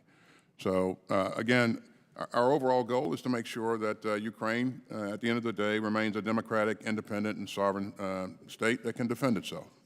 Okay, and that doesn't really answer the question as far as a strategy. Maybe I didn't ask it directly enough, but I mean, as far as an end game, do we see a peace settlement? Do we see outright victory? How long will it be before they come back to the well? We just did $61 billion. There's been a lot more prior to that. What can we tell people? I mean, the president actually did try to explain this a little bit last week in response to the aid package. He was on TV, or at least a visible press conference, where he tried to describe it. We've been imploring the DOD and the administration to tell the American people why this is so important, why this investment is there. So what is, in your opinion, the end game timeline? When will it be needing more money? And what's victory look like? As is the case with most conflicts of this type, it ends with some sort of negotiation, and again, if that happens, when that happens, We want Ukraine to be in the best possible position to be able to achieve its goals and negotiate for the right things. It's up to Ukraine when that happens and what they choose to agree to or not to. Our goal is to make sure that they have the security assistance to be able to continue their fight to protect their sovereign territory. Gentleman's time's expired. Chair now recognizes the gentlelady from Michigan, Ms. Slotkin. Hi, Mr. Secretary, Chairman, Mike, good to see you all. I want to ask a question a little bit different than my peers that comes from looking forward at threats. Mr. Secretary, your job as the Secretary is to deal with everything that's going on in the world, and it's messy right now, but also to look at future threats. And I want to put on the table this idea that the United States is poised to let in a huge flood of Chinese electric vehicles into the United States. In the European Union, they let in their first Chinese EV in 2021. They now have almost 25% market share. So all the cameras, light detection, LiDAR, radar, data collection, cameras, all the stuff that we have concerns about even putting on our military vehicles, right? Chinese origin equipment we would never put on our military vehicles are now poised to be flooded into the United States, driving around everywhere, collecting data on our military bases, on our key infrastructure. As someone who develops our war plans on other states, you can imagine how interesting that data might be to adversaries. So I have a few questions. I asked similar ones to the Secretary of the Army when she was here. They're not gotcha questions. I'm a CIA officer who is trying to process that we're concerned about data, who owns the data of a thing like TikTok, and the idea of a fleet of vehicles coming into the United States collecting all this data that's housed and handled by the Chinese Communist Party really bothers me as a national security issue. So I have just a series of questions. They're not gotcha questions. They're just legitimately, would we want a potential adversary to have high fidelity 3D maps of every military base and installation in the country? We would definitely not want that. Would we want a potential adversary to have high-fidelity maps of infrastructure such as power plants, ports, highways, and bridges? Absolutely not.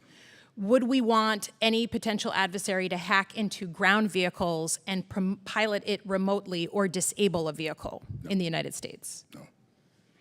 Would we want a potential adversary to be conducting cyber espionage, collecting sensitive intelligence through any phone or Bluetooth-enabled device on a ground vehicle? No. Okay, you get my point here. I think the thing that I'm concerned about is that the United States, we're a free market economy, we value that, we're good capitalists, but in today's day and age, some of the most dangerous collection goes on through commercial means. And obviously, I'm from Michigan. You don't have to guess why I'm asking about this, because we are making the American vehicles where the data is housed here. We asked for a report from the Department of Defense a year ago about the national security implications of Chinese connected vehicles. We have not gotten that report. I know your congressional affairs people are behind you. I'd ask that we actually see that report, because this is about preventing future threats, not just dealing with the admitted mess that we have around the world. Changing gears, I just have to ask, we had General Kurilla, the head of CENTCOM, here in front of our committee a few weeks ago, and I asked him, as one of our most decorated officers who got shot 3 times in Mosul, has served in Iraq, has served in tough places, what is the military strategy for Rafah? Can you articulate the Israeli military strategy for going into Rafah? I'd have to let the Israelis articulate that strategy. Have they provided it to you? We've gotten some concepts, but in terms of detailed plans. Okay, so no, we haven't gotten the military plan. For the pier that's being set up, as I understand it, as many as 1,000 U.S. uniformed officers are going to be involved in setting up that pier. A smaller number will be resident there. If we are shot at, if more artillery is shot at us, who is responding, and with what operating procedures is that military responding? Yeah, General Brown and I have spent quite a bit of time with General Kurilla working through our force protection plan, and I'm confident that he's put the right measures in place. Will the Israelis be responding if the United States is shot at? Israelis will provide additional security in the area. That's right. I just think, given the differences I think we have with the Israelis on civilian casualties, we better get right clear about what the response is going to be when we are shot at, since I don't think many Americans feel that it reflects the same values that we have here. Thanks very much. Gentlelady's time's expired. Chair, and I recognize the gentleman from Florida, Mr. Gates. Let's stay on the same subject. Ms. Slotkin just said there'll be about 1,000 U.S. service members operating a pier system off of Gaza. How many of them will have guns, Mr. Secretary?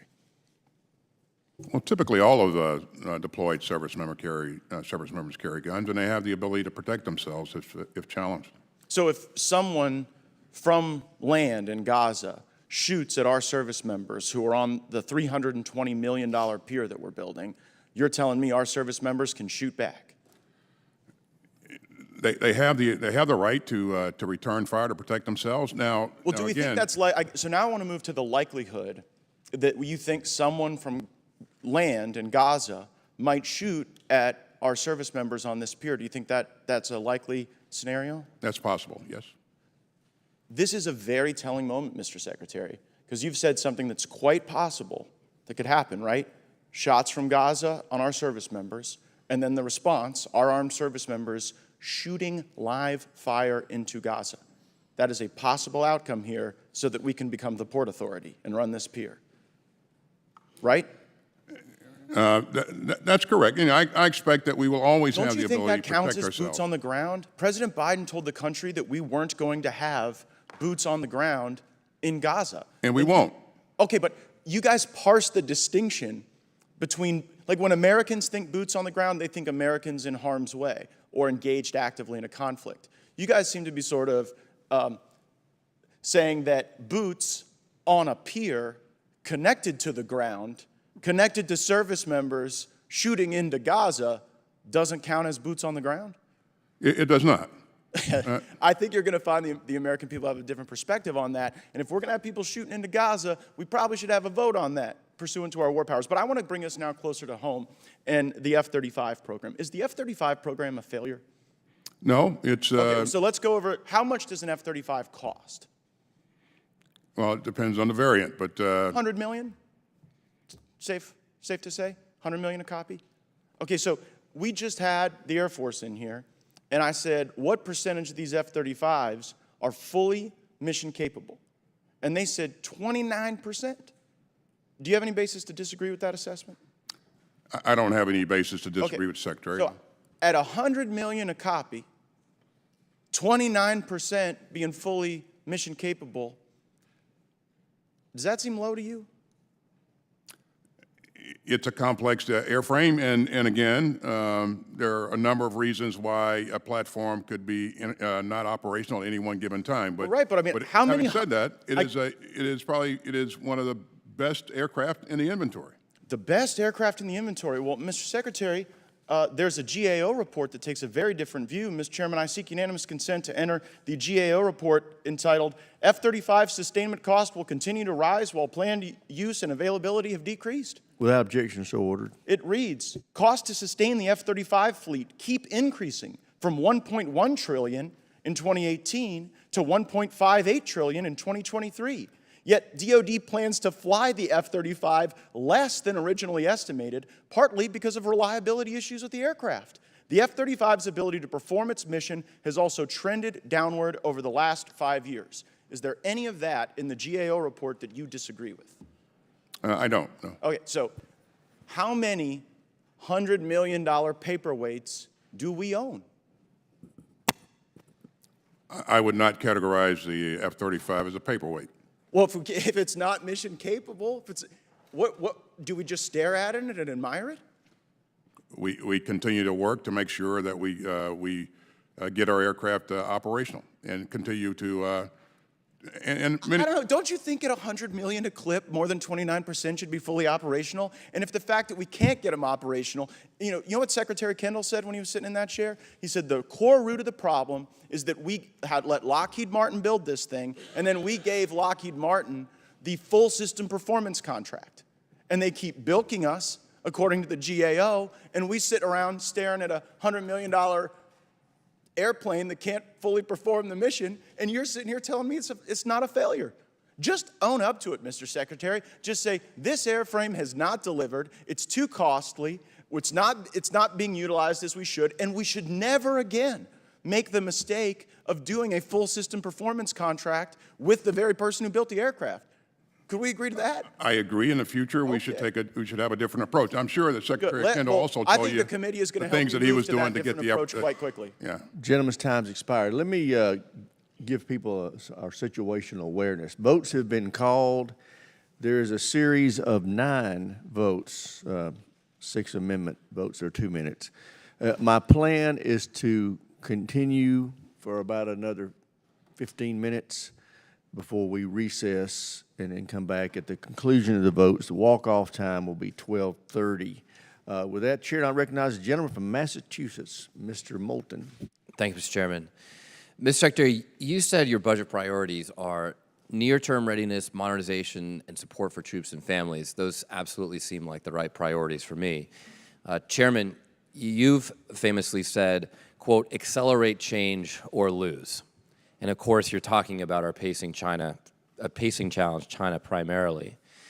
But Mr. Secretary, you also explained that your budget, quote, dials back some modernization. Now, how is that compatible with accelerate change or lose? So those platforms that won't deliver capability before 2030 are the ones that we chose not to invest in this budget. Now, we recognize that we will invest in those programs in the out years, and that'll require an increase in the top line. Mr. Chairman, most of this committee is in wholehearted agreement that this budget is inadequate, but why would you delay modernization rather than following the lead of the Marine Corps and just cutting old systems, many of which are big and expensive to maintain? Well, that's part of the dialogue we have with our Congress, and that's the challenge that I see in some cases where, as we look at the capabilities that we have to have today, at the same time, as we transform the force to the future, and balancing between the two, and that's where the focus has been across the force.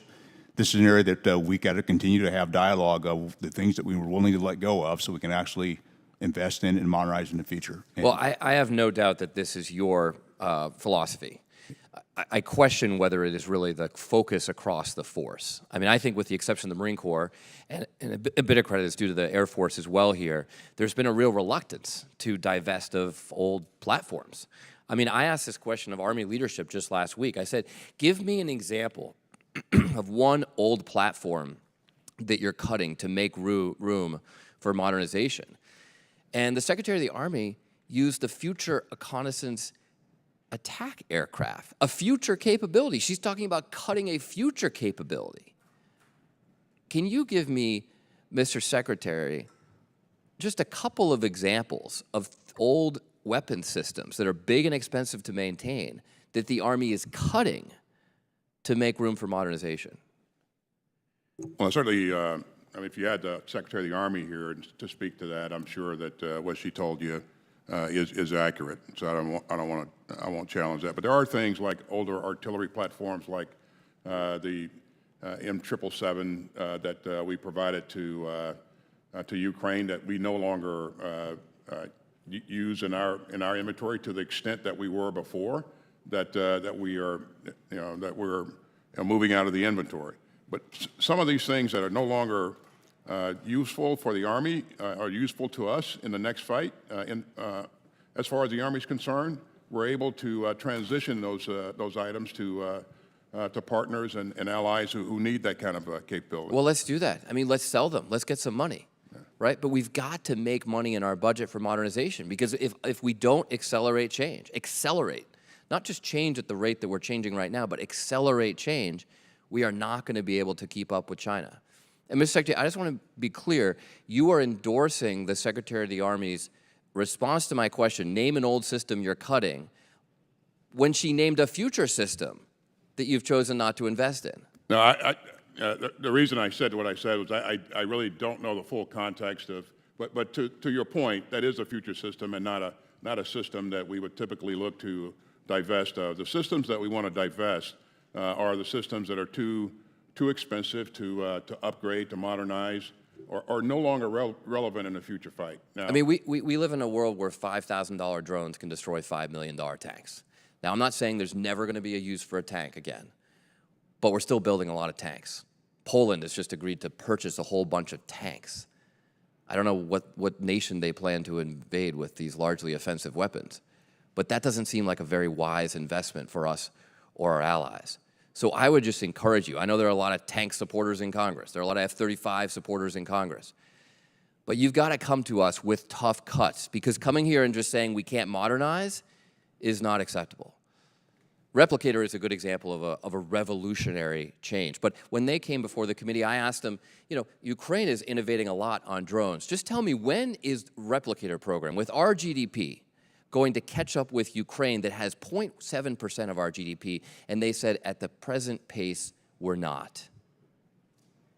We can't beat China at that rate. Gentleman's time's expired. Chair, I recognize the gentleman from Nebraska, Mr. Bacon. Thank you, Chairman Rogers, and thank you to all three of you for being here today. I want to congratulate General Brown on becoming chairman. We were colonels together, 1-stars, and base commanders in Europe, so congratulations. My first question is to Secretary Austin concerning the Ukrainian aid. Is it the administration's plan to send long-range ATACMS to Ukraine? I hope it's yes. we have already done that, sir. Already done it, so, but the intention is to keep sending more.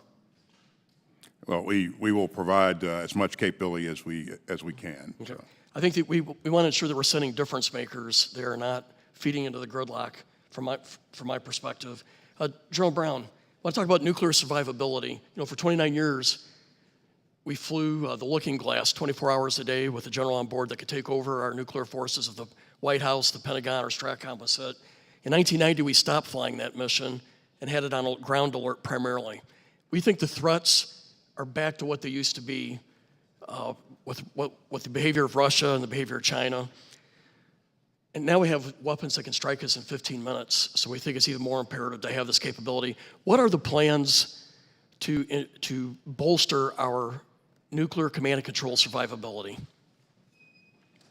Well, this is a representative. It's an ongoing conversation about how we advance our nuclear command and control and maintain that nuclear command and control in the environment we're operating in today, particularly against the threat.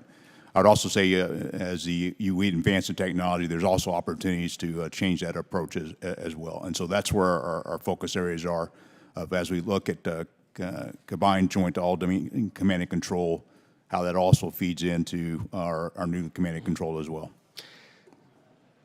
I know there's alternative ways to provide that same capability, but my impression has been, this has been under discussion for years now. I think at some point we need to resolve it and have a plan so that we can, and it's not really for us, it's for Russia and China to know that no matter what they do, they can't catch us asleep and can't decapitate us. And so it seems to me that we should have a plan soon, because I just feel like this has been an ongoing discussion of what we should be doing. So I just want to submit that to you. Back to you, Secretary Austin, on Taiwan. Deterrence starts today, and I'm under the impression, we're being told that there's a huge backlog of weapons that we owe Taiwan. One report was $20 billion. What are we doing to expedite getting these weapons to Taiwan? Well, I stood up a Tiger team to address this issue as soon as we came on board, figure out what the nature of the backlogs was, and then what are the things that we can do to work through those backlogs and get this capability to Taiwan and others, quite frankly, as quickly as possible. They came up with a number of insights. That task force still exists, by the way, and my challenge to them is to continue to work through challenges and obstacles to make sure that we're moving as rapidly as possible. As you know, sir, there are a number of things that go into this equation. You know, industry, industrial issues and challenges. You know, you name it. But again, I think we have been able to move some things forward a bit faster. But this work needs to continue on. We're going to reduce the backlog. I can't predict to you exactly when that's going to be, but I think you know, it's is a thing that we'll stay focused on. So. Yeah, day one of the war is too late, and we just know the best way to stop it is sea mines, harpoon missiles, long-range air defense, and so I think obviously it's imperative that we expedite those deliveries. My last thing I would like to point out to Secretary Austin, or at least discuss, we put 31 recommendations together to improve quality of life in the military. One of them was a targeted pay raise for E1 through E4. And some of the leaders in OSD, I'm not saying yourself, pushed back on that, saying the pay is adequate. But yet we have good evidence that many of our junior enlists are on food stamps, relying on food banks, and we just think we got to do better. And there was an article that came out today, or it was yesterday, that fast food restaurants are paying more than our E4s are getting, who are not married. So we hope that we'll have your support for a targeted pay raise for E1 through E4. And with like 15 seconds left, would you care to comment? Well, I want to thank you for the support that you've given us to date. I asked you for a 4.6% pay raise for the force in 23. You supported us.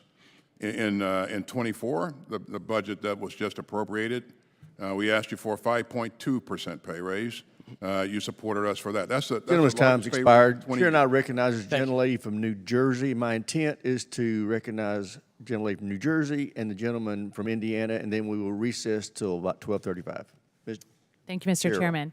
And Mr. Secretary General Brown, thank you for coming today. I'd like to start off because in February, I went with a Haas Codel to Rafah, in part to see what was going on because of the concerns over the building humanitarian crisis in Gaza. We then went to see Netanyahu, and I said to him at that time that there was a growing humanitarian crisis which he needed to address urgently. I encouraged him to open up the Erez crossing, to get more humanitarian aid into Gaza. He did not address this in any marked way until the World Central Kitchen bombing in April. At that time, he did begin to address it, but still not nearly enough to stop the ongoing crisis moving into famine in certain parts of Israel. So part of National Security Memorandum 20's requirement is that the DoD weigh in on Israel's certification that they are addressing this humanitarian crisis. And that's coming up in a little bit over a week, as I understand it. Mr. Secretary, can you tell me about your conversations with the Israelis, your discussions about our values and why this is critical, and what the response has been? Well, this is a point I make frequently with my counterpart, and encourage them to do everything that they possibly can to protect the civilians in the battle space and use the weapons appropriately. Now, this is a professional military, and my expectation and the expectation of our government is that they do in fact do that. So this is again, to answer your question, a conversation that we frequently have, and again, we'll continue to have those conversations because it's really important. In terms of our assessment, the assessment that's upcoming, as you know, the state is working on that assessment, and I'll confer with Secretary Blinken at some point, but we've not had that conversation yet. So. And along the same topic, we continue to hear Netanyahu say he's invading Rafah. The president continues to push back against that. There still seems to me to be no viable option for a humanitarian corridor or even a place to receive the 1.4 million people in Rafah right now with tents or humanitarian aid. Certainly the vetting process alone, while Netanyahu suggested it would take him 2 weeks to do, I don't think any of our military would suggest that that is enough time. Can you talk about any discussions you've had with the Israelis regarding Rafah, and what you believe their war plan there is right now? Again, I emphasized a number of times that they must do what's necessary to take care of these civilians that are not combatants and move them out of the battle space and take care of them wherever you move them to. And you have to allow sufficient time to do that appropriately. And we've had that conversation a number of times. I have seen them put some things in place But you and I know that there's a lot more that needs to be done before, we can say that they've accounted for these civilians and taken care of them. I've also asked them to do things sequentially. So that must be the first thing that must be done before they consider any other military operations. So. Thank you. And then changing topic, I've grown increasingly concerned because we've seen some of the Supreme Court cases on abortion, and recently one of those has been EMTALA, the Emergency Medical Treatment and Labor Act, and Title X does not cover that. Title X does not cover what EMTALA calls stabilizing care for our civilian facilities, meaning it's not just the health, it's not just the life of the mother, it's the health of the mother. I remain concerned that our service women are not being given the opportunity or the protections of their health, and that means that in these hospitals, their reproductive organs are not protected. So in other words, the doctors are not required to give them treatment simply to preserve their ability to have children in the future. Have you looked into this, and are we taking any further steps to protect our service women and give them better reproductive health care?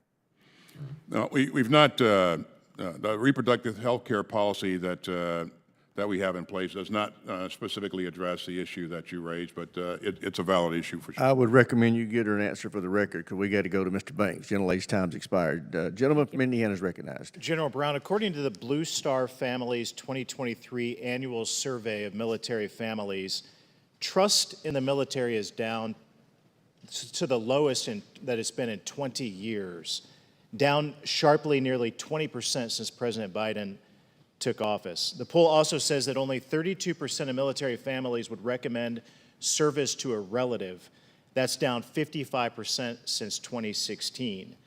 The National Independent Panel on Military Service and Readiness poll says that 68% of active military members have witnessed the politicization of the military. And the Reagan Institute poll in November of 2022 says that only 48% of Americans had a, quote, a great deal of trust in the military, down from 70% in 2018. What do you attribute that to? Well, I appreciate the question, and I'm not sure what I attribute it to. But one of the things I'm focused on, and I highlighted in my message to the Joint Forces, trust is the foundation of our profession. And what I'm focused on is, as a chairman, is that our trust goes through our members, to their families, our local leadership, and to the nation. You would agree those are disappointing numbers, startling, if they are true, really fact? I will tell you that, as a senior military officer, I want the nation to trust us. And when I see numbers like that, it is disappointing. And my goal is to lead by example. General Milley testified in this room that, quote, I want to understand white rage. What is it that caused thousands of people to assault this building and try to overturn the Constitution of the United States? What do you think he meant by that, and was it appropriate? I don't know what he meant by it. Was it appropriate? I'm not going to comment on it. General Milley confirmed that he secretly called Speaker Pelosi about President Trump's mental fitness and nuclear command authority. Do you think that's acceptable conduct of someone in your position? Well, I'll tell you, in my position, what I will continue to do is provide professional military advice. Would you ever be open to a call with Speaker Johnson about President Biden's mental fitness? When I talk to Speaker Johnson, I'll talk to him about the things that are tied to my making military advice. It wouldn't be appropriate, though, would it? Someone in your position. I'd focus on providing military advice. General Milley told his aides that President Trump was preaching, quote, the gospel of the Führer. Do you think it's okay for the chairman of the Joint Chiefs to compare the commander-in-chief to Hitler? In my position, I would... Really? Yes or no, General? No. Is that appropriate? It's not appropriate. General Milley testified in a question to me that he, quote, does interviews regularly with print media, books, documentaries, videos on TV because, quote, it is a part of a senior official's job. Do you agree that talking that frequently to the media is part of your job? Do you talk regularly off the record to book authors? Since I've been in this position, I haven't talked to a book author, but I do talk to the media off the record. Okay. General Milley testified to the Senate that he talks to the media, quote, 2, 3, 4 times a week. and that it is, quote, very important to make sure that senior officials talk to the media. Do you talk to the media 4 times a week? Not quite that frequently, no. During his farewell address in reference to President Trump, General Milley said, quote, "We don't take an oath to a wannabe dictator." Do you think it's acceptable to cause the current commander-in-chief a wannabe dictator? I choose my words wisely. It's not appropriate, is it, No. to call the commander-in-chief a wannabe dictator? Your term ends in October of 2027. There's a presidential election coming up. The current president might win. The former president might win. That's why this matters. And the politicization of the military is something that I think all Americans care deeply about, because it contributes to that decline in the public trust. It contributes to that historic recruitment crisis that we find ourselves in today. And I'm just curious, General, I've always wanted to ask you, how can we repair the damage done by your predecessor, who will always have a reputation as perhaps the most political general that's ever sat in the position that you sit in today? Well, what I'll focus on is, leading by example, knowing and following what's expected of us as military members, and staying true to my oath. I think it's really important. Thank you. I yield back. I thank the gentleman. As I said earlier, we will now recess for votes. My plan is, since we'll walk off the floor at 12:30, we'll reconvene approximately 12:40.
All right, the chair will now recognize the gentleman from California, Mr. Carbajal.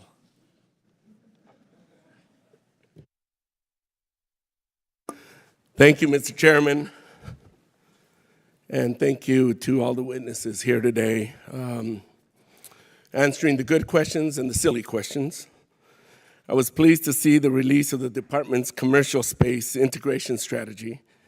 The strategy mentions working to ensure a safe, secure, stable, and sustainable space domain. Secretary Austin and General Brown, what does a sustainable space domain look like to you, and why is this important to achieve? I know it's a bit general. Well, first of all, it means that we have the right capabilities there to provide capabilities to the operators on the surface of the planet. It also means that we have a diverse capability and that we're resilient so that we can respond to challenges if we are challenged. And that's been our goal, to make sure that we continue to build agility and redundancy into our Space Force capability, so that we can meet challenges going forward. Thank you, General Brown.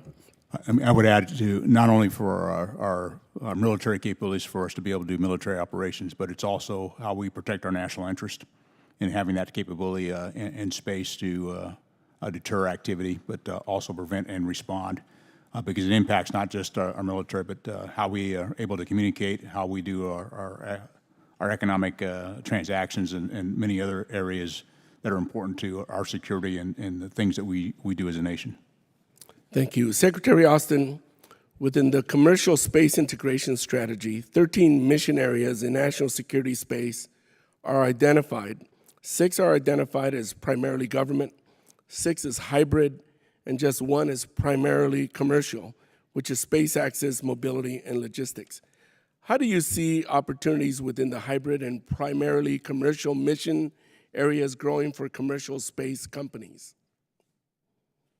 Well, in terms of opportunities in the commercial sector, for us to work together with the commercial sector, we account for that in our strategy, and we need to do more to leverage what's in the commercial sector and to work together with the commercial sector. I think they've demonstrated an ability to scale and speed some things that I think will continue to be useful to us, and so I think that relationship's really important. Secretary Austin, I appreciate you acknowledging in your written testimony the department's failure to generate a clean audit opinion as an issue. You said you directed senior leaders to tie performance results to the organization's audit objectives. Can you elaborate on what that looks like in practice, and has the directive produced any results or improvements in the audit? And what other steps are you taking to provide oversight of taxpayer dollars? Well, being good stewards of taxpayers' dollars is really important to us, and we do have the means, the mechanisms in place to make sure that we are spending in accordance with congressional intent, and we review our activities and actions routinely. In October, I published a memo to DOD and emphasized the importance of reaching our goal of having a clean audit in the future. And we recognize that there are a number of things that we need to do between now and then to achieve that objective. But leaders need to be focused on this and invested in this. And so for that reason, I think it's important that, as leaders are rated going forward, they get feedback from their supervisors on whether or not they're being supportive of the overall objective. You either are or you're not. It's pretty clear. It's a fact. And if they're not, then we need to design those steps that we need to take to make sure that we're coming close to meeting our objectives. But this is really important to us. Undersecretary McCord and I have worked together hand in hand on this for some time, and we're both committed to making sure that we get a clean audit going forward. So. Thank you, Mr. Chair. I'm out of time. I yield back. Chair thanks the gentleman. Chair, and I recognize the gentleman from Florida, Mr. Waltz. Thank you, Mr. Chairman. Mr. Secretary, ma'am, if you could just step aside there. Thank you. Mr. Secretary, can you confidently say, I mean, with the American people watching, that the world is safer now 3 years under President Biden and your leadership? Yes, I can. Mr. Secretary, I have a list here. Where would you say that we're safer? Would you say we're safer in Afghanistan? Would you say we're safer in the Middle East? Would you say we're safer in Africa, the Red Sea, Israel, Europe, South China Sea, the homeland with the FBI director talking about 300 people on the terrorist watch list that's come over our southern border? Where would you say we're safer? Well, we certainly have worked hard to move things to Mr. Secretary, I know we've worked hard to move things. Where, I mean, it should be a simple answer. You said, yes, you could confidently say we are safer after 3 years of your and the President's leadership. Take a look. Where are we safer? Take a look at Europe, for example. What if we were not doing what we're doing in support of Ukraine? Where would Europe be right now? Mr. Secretary, Europe has the largest land war on your watch, on the President's watch. Deterrence failed. Do you agree that do you think the deterrence worked in Europe? Putin was not going to be, Putin was intent on he could not be deterred? Putin was intent on invading Ukraine. He's been so for a long time. He didn't recognize. So would you Ukraine take as a that country. same moniker to the Pacific, that she, who's openly talking about preparing for war, he's going to invade no matter what, and therefore can't be deterred? I mean, But he hasn't. He hasn't done that. Look at ISIS, and our goal is to make sure that he doesn't do it. ISIS is back, but we failed to do that. You failed to do that in Europe. I mean, deterrence failed. Let's at least agree that we may take action since. If we were not doing what we're doing, Mr. Secretary, your answer is Europe is safer after 3 years. So I'm talking Red Sea, I'm talking our ally Israel, I'm talking about ISIS is back, Afghanistan, the next Saigon. It is a complex environment, but without our work, without our intervention, in a number of cases, it would be far, far worse. You know, we have not only kept NATO together, of low NATO has expectations. expanded. You know, if you look at what's going on in the Indo-Pacific, you know, our relationships there are stronger than they've ever been.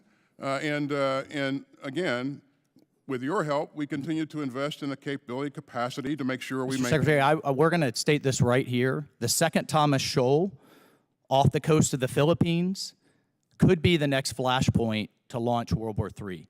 Our enemies and our adversaries no longer respect and fear us. And that has happened and deteriorated precipitously in the last 3 years. And I find it astounding that your answer of what's safer is Europe with the death and destruction that's going on there. But let's switch to domestic. There's no question that it's a challenging and complex environment. But again, without our work, without our intervention, without our support, I have another allies, important it would be issue, and I far just worse. want your answer on this. So let's talk about the state of our military. I have here pictures of mold, feces, leaks. This is just a sample of 10 facilities out of the 500 under your leadership. Should our soldiers be living in crap? This is unacceptable, and I would hope as a commander you would think so as well. Our troops deserve the very best living quarters, and that's why we're asking you to invest $1.1 billion towards unaccompanied housing in this budget request. Actually, you have cuts of $370 million to the FSRM, Facility Sustainment, Restoration, and Modernization. You also have a cut to military construction and family housing in your budget, Mr. Secretary. So let me just ask you, for the crap and the mold and the feces, who's been fired at those installations? Who's been held accountable? Because your assistant secretary testified no one. In terms of that particular incident or issue, I don't know of anybody that was fired. So. That's the problem. We have a lot of talk about responsibility. You're sending the signal of no accountability. No one's been held accountable, and when that happens, as a leader, you're sending the message that this is acceptable. Gentleman's time's expired. Chair, I recognize the gentlelady from California, Ms. Jacobs. Thank you, Mr. Chairman, Secretary Austin, General Brown. Thanks so much for being here today. I wanted to ask you about what's happening in Israel and Gaza. I know many of my colleagues have already expressed discomfort at the idea of a Rafah invasion. I'd like to add my name to those who think that it would be disastrous, not only for Palestinian civilians, but also for Israeli security. But I wanted to actually ask you about U.S. weapons in Gaza and what kind of oversight we're doing. I know, Secretary Austin, you have been a real leader in holding our own military to account on civilian casualties. I have been really grateful to work with you and make sure that we in Congress are giving you the tools you need to implement the civilian harm mitigation and response action plan that you have championed. And I know you answered to one of my colleagues that, as we've seen in many places, civilian casualties, human rights abuses can actually lead to more recruitment and violent extremist ideology, the very thing that we're often trying to address when we are doing these kinds of counterterrorism operations. So with that in mind, I wanted to ask you about some of the specific incidents we've seen. And in particular, just yesterday, Amnesty International came out with a report citing multiple examples of Israel using U.S.-made weapons in violation of international humanitarian law. As you know, as outlined in National Security Memorandum 20, both the State Department and the Department of Defense are required to conduct assessments of whether U.S. weapons are implicated in such potential violations. And while I think we both agree that Israel has a right to defend itself, how it defends itself really matters. So I was wondering, has the Department of Defense, in coordination with the State Department or on its own, conducted any such assessments of the use of U.S. weapons as required by NSM 20? Yeah, so the State Department has a lead in providing the assessment, and we will work with the State Department as they pull together that assessment. Yeah, so. Okay, well, I will look forward to seeing that assessment. I think that, as the memorandum says, both departments have a responsibility. I just want to go through a few of the specific incidents that they outlined in the report. And again, the report just came out yesterday, so I'm sure you haven't had a time to pour through it yet. But I think it's important to point these out. So according to this Amnesty International report that came out yesterday, an Israeli strike on January 9th reportedly used a U.S.-made, U.S.-provided GBU-39 small-diameter bomb and killed 18 civilians. According to this report, there was no indication that the residential building hit could be considered a legitimate military objective or that the people in the building were military targets. Have we conducted any sort of assessment on this particular incident? I am not aware of that particular incident, but certainly that is one of the things that I will engage my counterpart on, as I have engaged them on a number of other things before now that relate to what we're doing to ensure that we're being as precise as possible in terms of our targeting and what we're doing to protect civilians in the battle space. But in terms of that specific report that you just mentioned, I've not seen that. So. Yeah, I appreciate that. And like I said, it came out yesterday, so I didn't expect you to have read it yet. One other incident I just wanted to highlight that came out from that report was an incident from even earlier in the conflict in October of 2023. The report alleges that the Israeli military used U.S.-made Joint Direct Attack Munitions, JDAMs, in 2 airstrikes on homes full of civilians that killed 43 civilians total, 19 children. Is this an incident that you are aware of, and if so, have we done any sort of assessment of it? I am not aware of that specific incident, but again, I have encouraged Israeli leadership to investigate thoroughly any sort of incident like this where there is a report of a loss of life, civilian loss of life, and the Minister of Defense assures me that number one, they have the right to they have adequate targeting procedures. And number two, they will follow up and investigate if there is an issue. I appreciate that. I think it's important that given that these are U.S.-made weapons, we don't only rely on on Israeli investigations, but we actually do our own assessments as well. So I will look forward to following up with you on this. And Mr. Chairman, I will yield back the time that I do not have. I thank the gentlelady. The chair now recognizes the gentleman from Texas, Mr. Jackson. Thank you, Mr. Chairman, and thank you to our witnesses for being here today. General Brown, it's great to see you again, sir. Always enjoy having a Texan here in committee before us, especially one that's spent time out in West Texas. Secretary Austin and General Brown, would you both please answer the following questions as briefly as possible? From your perspective, what is the role of Special Operations Forces in the Department of Defense?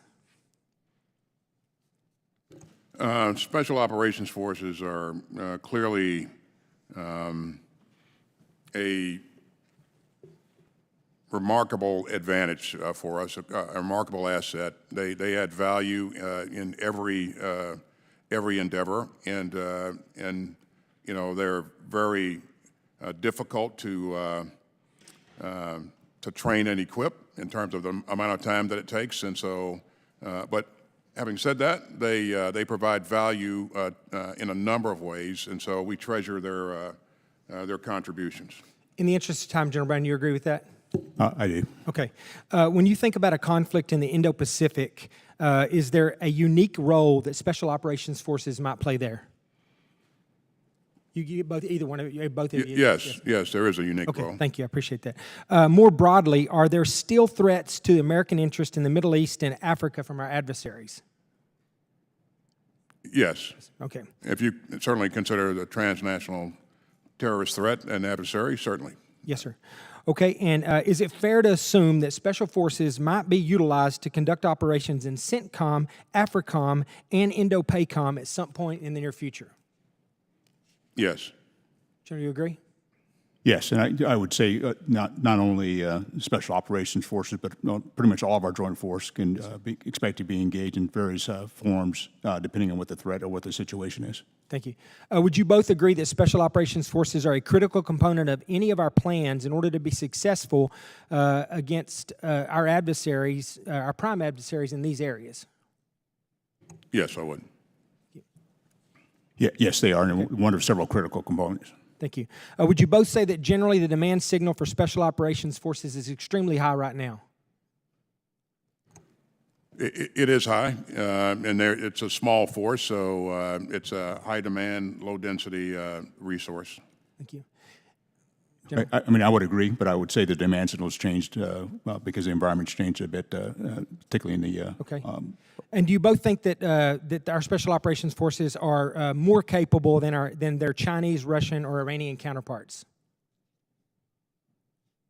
I would tell you that our Special Operations Forces are the best in the world. Yes, sir. I agree. Same, General? All right. We agree. Do you believe that our Special Operations Forces provide our military with an advantage over our adversaries? They do. Certainly working in conjunction with conventional forces, they absolutely do. They do. Okay. Personally, I believe that our special forces, like you stated, are the most skilled operators in the world and provide one of the greatest advantages when we look at possible future conflicts. Unfortunately, there are proposals out there right now that are looking to cut thousands of personnel from special operations community, and I personally believe that this is a huge mistake. I understand the budget realities that we're facing, but if we're going to be looking for ways to pay the bills in the department, surely we can find better options out there than intentionally degrading our special operations capability. I would urge each of you and my colleagues here on the committee that cutting special operations is not the answer, that we need to ensure that our special operations forces capability is adequately resourced and supported. So I just wanted to go on the record saying that. One more quick question. The Texas Panhandle is home to the Pantex plant in the United States, which is the only nuclear weapons assembly and disassembly facility. Most people don't know this, but the Department of Defense relies heavily on the National Nuclear Security Administration and the Department of Energy to provide the nuclear portion of our nuclear weapons. However, I'm constantly concerned that the administration does not share the urgency that each of us here in this room do with regards to nuclear modernization. At the Pantex plant, a Department of Energy facility where critical work is done to modernize the nuclear triad, there's currently work being done on the buildings that were built in the 1940s where the ceiling is literally crumbling. My concern on this is more with the National Nuclear Security Administration because of the Department of Defense has been firmly committed to nuclear modernization from everything I'm told and I've seen. But we need our entire national security apparatus to be on the same page and working together. To that point, this year, the National Security Administration requested $0 for 2 key mission-enabling construction projects at Pantex, including the new analytic gas lab to replace the current one that was built in 1945. We spend all of our time talking about modernization and quality of life issues, but there appears to be somewhat of a disconnect between the Department of Defense and the rest of the executive branch when it comes to these key investments for nuclear modernization. So I'm running out of time here. I just want to make sure that I got on the record saying that. I hope that you guys can continue to support us and work with those other Gentleman's organizations. time's expired. Chair, and I recognize the gentleman from New Mexico, Mr. Vasquez. Thank you, Mr. Chairman, and thank you, Secretary Austin, General Brown, for taking the time to speak with us this morning. It's good to see you again. I hope you're feeling well, Mr. Secretary. I have the privilege of representing New Mexico's 2nd Congressional District, home to White Sands Missile Range and the Trinity Site, the location of the first ever atomic weapons test. Now, Secretary, you may be familiar with what's been happening in Congress over the last year regarding RECA and expanding RECA, in particular, the Radiation Exposure Compensation Act. Now, in New Mexico, we're unfortunately sometimes known as the nation's nuclear dumping ground and also the nuclear weapons testing site of the Trinity Site, the first ever atomic bomb tested in New Mexico by the federal government. Now, we haven't had the compensation for the folks who have suffered and their generations of families who have suffered subsequently for that nuclear bomb testing. We're also home to places like the Jackpile mine, right outside of Laguna Pueblo, where uranium mining has taken place for years without proper remediation that has contaminated water sources and that has also impacted those miners. So we desperately need help for the folks that are in New Mexico that have suffered from the impacts of what the federal government caused. So, without warning, nearly 500,000 New Mexicans within a 150-mile radius of the Trinity Site were exposed to deadly ionizing radiation and given no information about the dangers of radioactive effects following the test. Let me say that again, Secretary, without warning. Now that several of my Republican colleagues have supported RECA reform, folks like Senator Josh Hawley from Missouri, Representative James Moylan from Guam, I believe it's imperative that we pass RECA reform. Secretary Austin, does the Department of Defense apologize on the record for exposing New Mexicans to deadly radiation during the Trinity test? Well, let me just say up front that safety and health and welfare of our troops and our families is very important to us, as well as health and welfare of the community members. And so this is something we take very seriously. And of course, you know, we would want to ensure that everyone that's been disadvantaged is compensated. But I would point out to you that the Department of Justice is the lead agency for in terms of overseeing the compensation program. So. And Secretary, do you believe that a harm done by the federal government should be fixed by the federal government? I do. Okay. Do you think an apology is in order for all those generations of families that have not received proper compensation for exposure to deadly radiation? If there's something that you know, community members have suffered because of our action, then certainly we should apologize for that. So. Thank you. So would you support additional expansion of RECA to compensate the victims of radiation? Well, certainly. I'm in favor of making sure that people who have been disadvantaged are adequately compensated. So I support that. Yeah. Thank you, Secretary. I appreciate it. And that's why I'm fighting to reauthorize and expand RECA in this year's NDAA to finally bring justice to these communities like those in New Mexico and beyond who have been suffering for far too long. Thank you both for your dedicated service General Secretary, to our country and for all you do to support our brave service members in uniform. With that, I yield back my time. Thank you, Chair. I thank the gentleman. Chair now recognizes a gentlelady from South Carolina, Ms. Mace. Thank you, Mr. Chairman, and Secretary Austin and General Brown. Thank you for being here today. Secretary Austin, under your COVID-19 vaccine mandate on our service members, more than 8,400 service members were discharged for declining to take the COVID-19 vaccine. Those 8,400 men and women served our country honorably, and you turned each of these soldiers, sailors, and airmen and women into veterans overnight. The fiscal year 2023 NDAA rescinded this mandate, but 8 months later, only 43 service members had sought to rejoin, just 0.5%. That is why, as part of fiscal year 2024 NDAA, Congress established a process to reinstate service members who were discharged due to your actions. How many of these service members have been reinstated since the passage of the 2024 NDAA? Well, I don't have that number at my fingertips, but I would tell you that each of the services certainly have procedures. If somebody wants to reapply to join the military, then they can certainly do that. So. And then why has the Department of Defense failed to convince more of these service members to rejoin, you think? Again, it's a choice a personal choice by the former service members to make that decision. So if they want to come back, there's a method to do that. Can you describe the efforts of the DoD, what efforts they have made to recruit these service members to rejoin? I don't know of any efforts that have been made to recruit from that population. So. Well, given our shortcomings, our shortfalls in recruiting, don't you think that might be a pot of folks that we would want to try to recruit back to rejoin, or no?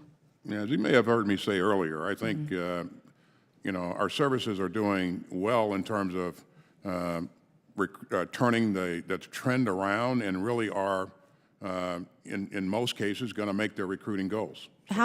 Well, to that end, by how much did the military services collectively miss their recruiting goals in fiscal year 2023?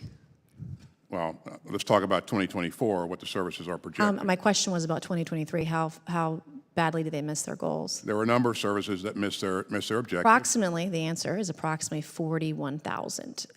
Could retaining the 8,400... But having said that, I know you've talked to the Army and to other services already, and they have probably told you that their forecast is that they're going to meet their recruiting goals, and that's because they've done the right things and investing in the right kind of advertisement, investing in the right types of recruiters, establishing contacts with the right centers of influence, and telling the military story and what military service offers you. Yeah, and I hope you're right. I really, truly do. I come from a military family where almost everyone serves, and I hope that we do meet those goals sooner rather than later. Today is the last day of April, the last day of Sexual Assault Awareness Month, so I want to turn to a topic that is deeply personal and deeply important to me, particularly as a woman. I was deeply disturbed to learn last year the 1st Army Special Trial Counsel had to be fired because emails came to light where he said things like sexual assault ridiculousness. The sexual assault ridiculousness continues. He also wrote that Congress and our political masters are dancing by the fire of misleading statistics and one-sided repetitive misinformation by those with an agenda. He later downplayed the issue of sexual assault as sobriety regret, end quote. So Secretary Austin, how can victims of sexual assault, like myself, have confidence in coming forward when the Army or military, anyone, hires someone that says these things to lead the special division to handle their cases? And how the hell did the DoD miss this in the vetting process? Well, I don't know specifically how Army missed that, but I can tell you that once the Secretary of the Army was aware of the issue, then she took action, and which you would expect her to do. And again, that in and of itself proves that we're serious about sexual assault, sexual abuse. And again, this individual, as you pointed out, would have been in charge of ensuring that we live up to our standards and making sure that cases are appropriately referred and tried, and so a very important person in the chain. And so the Secretary of the Army did what she thought was best. And do you think women should have confidence in the military to come forward when they are assaulted. Is the military doing everything they can to ensure that those women get justice when they've been assaulted or raped? I absolutely believe that, and I know that there's still in some cases, a reluctance to report assault or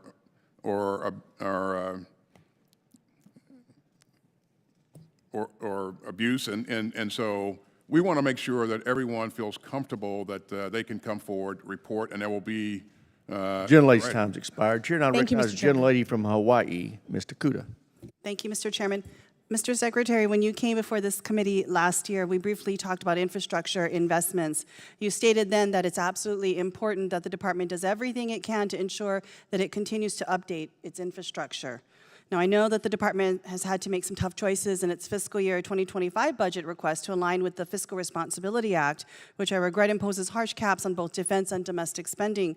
However, I am struck by the fact that the department's FY25 budget proposed reductions in facilities, sustainment, restoration and modernization funding by $370 million and military construction by $117 million compared to the fiscal 24 enacted levels.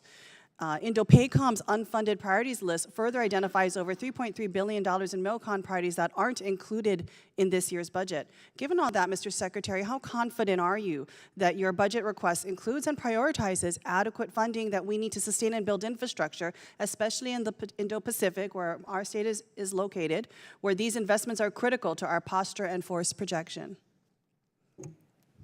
Yeah, we continue to invest in infrastructure. It is really important. In some cases, we have to make up for lost time, and in terms of investments that should have been made years ago, in terms of restoration and other things that weren't made. In this budget, we're asking you for $2.2 billion for family housing. We're asking you for $1.1 billion for unaccompanied housing, and in terms of the Indo-Pacific and the Pacific Deterrent Initiative that you mentioned, we're asking for $9.9 billion there, and some of that will go into infrastructure. And over the last 3 years, we've asked you for $20 billion in support of infrastructure, and we're very grateful for the support that you provided, and we'll continue to work at this.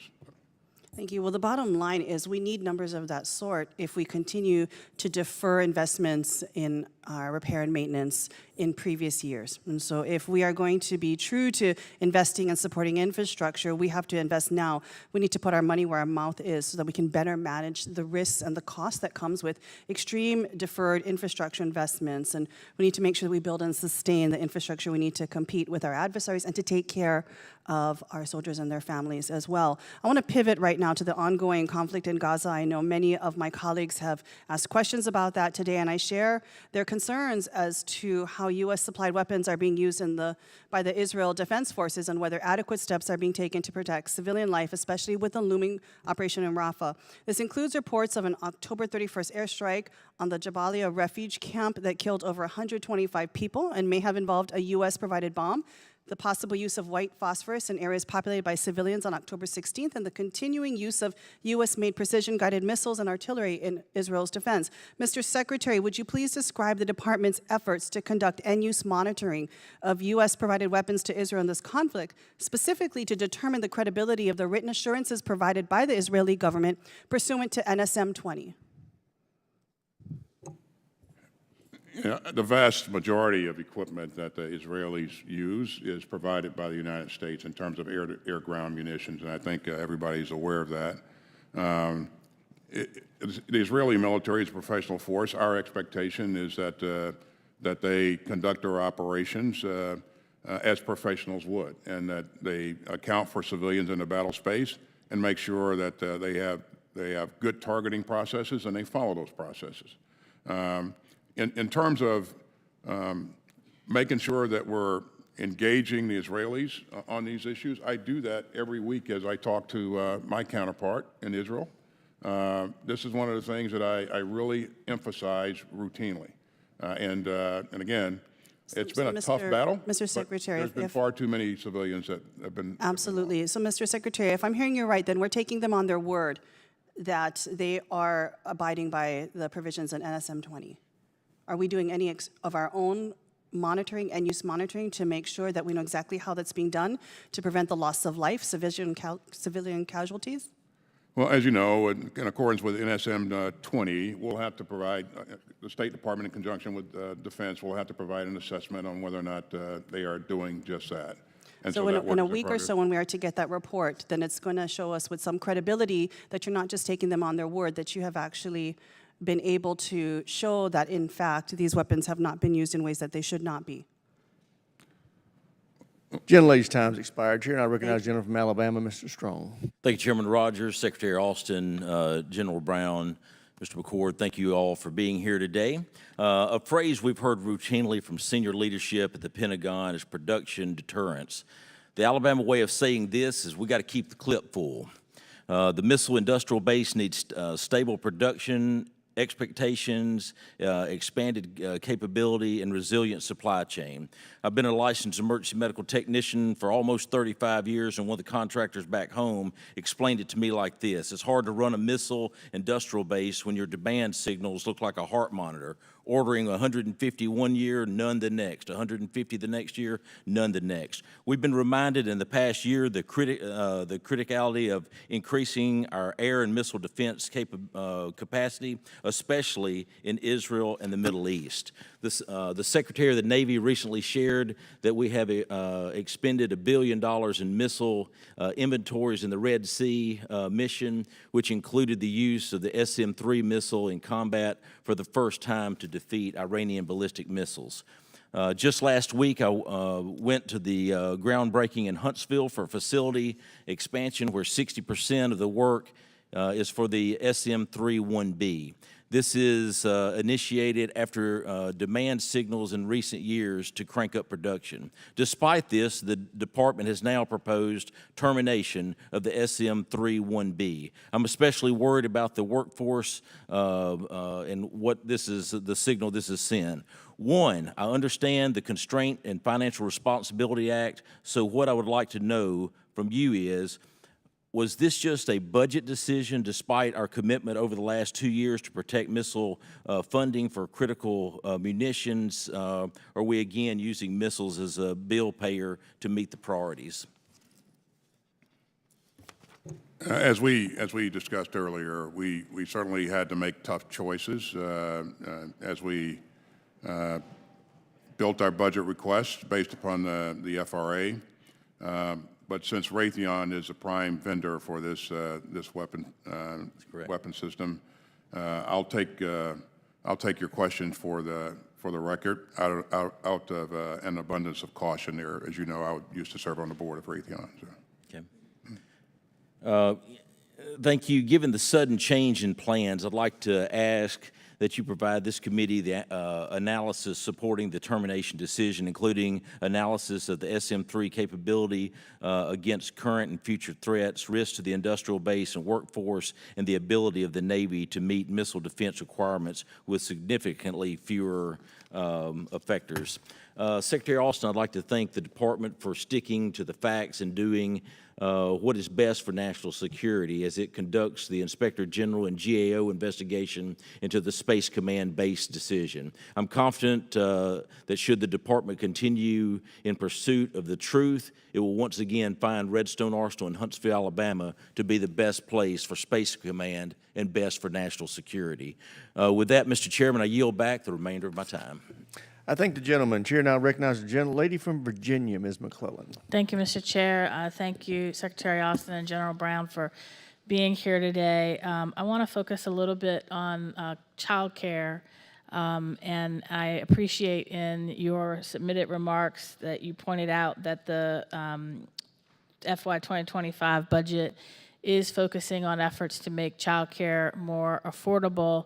But for the past year, what I have been hearing as I visit installations across Virginia as late as Friday when I was at Fort Gregg Adams is affordability is only part of the issue, and for many of these installations, it's the lack of sufficient workforce to meet the demand. And so I wanted to ask if you could elaborate what the DoD is doing to help increase the workforce, including making the ability to do background checks a little bit faster, because I hear that seems to be the long pole in the tent.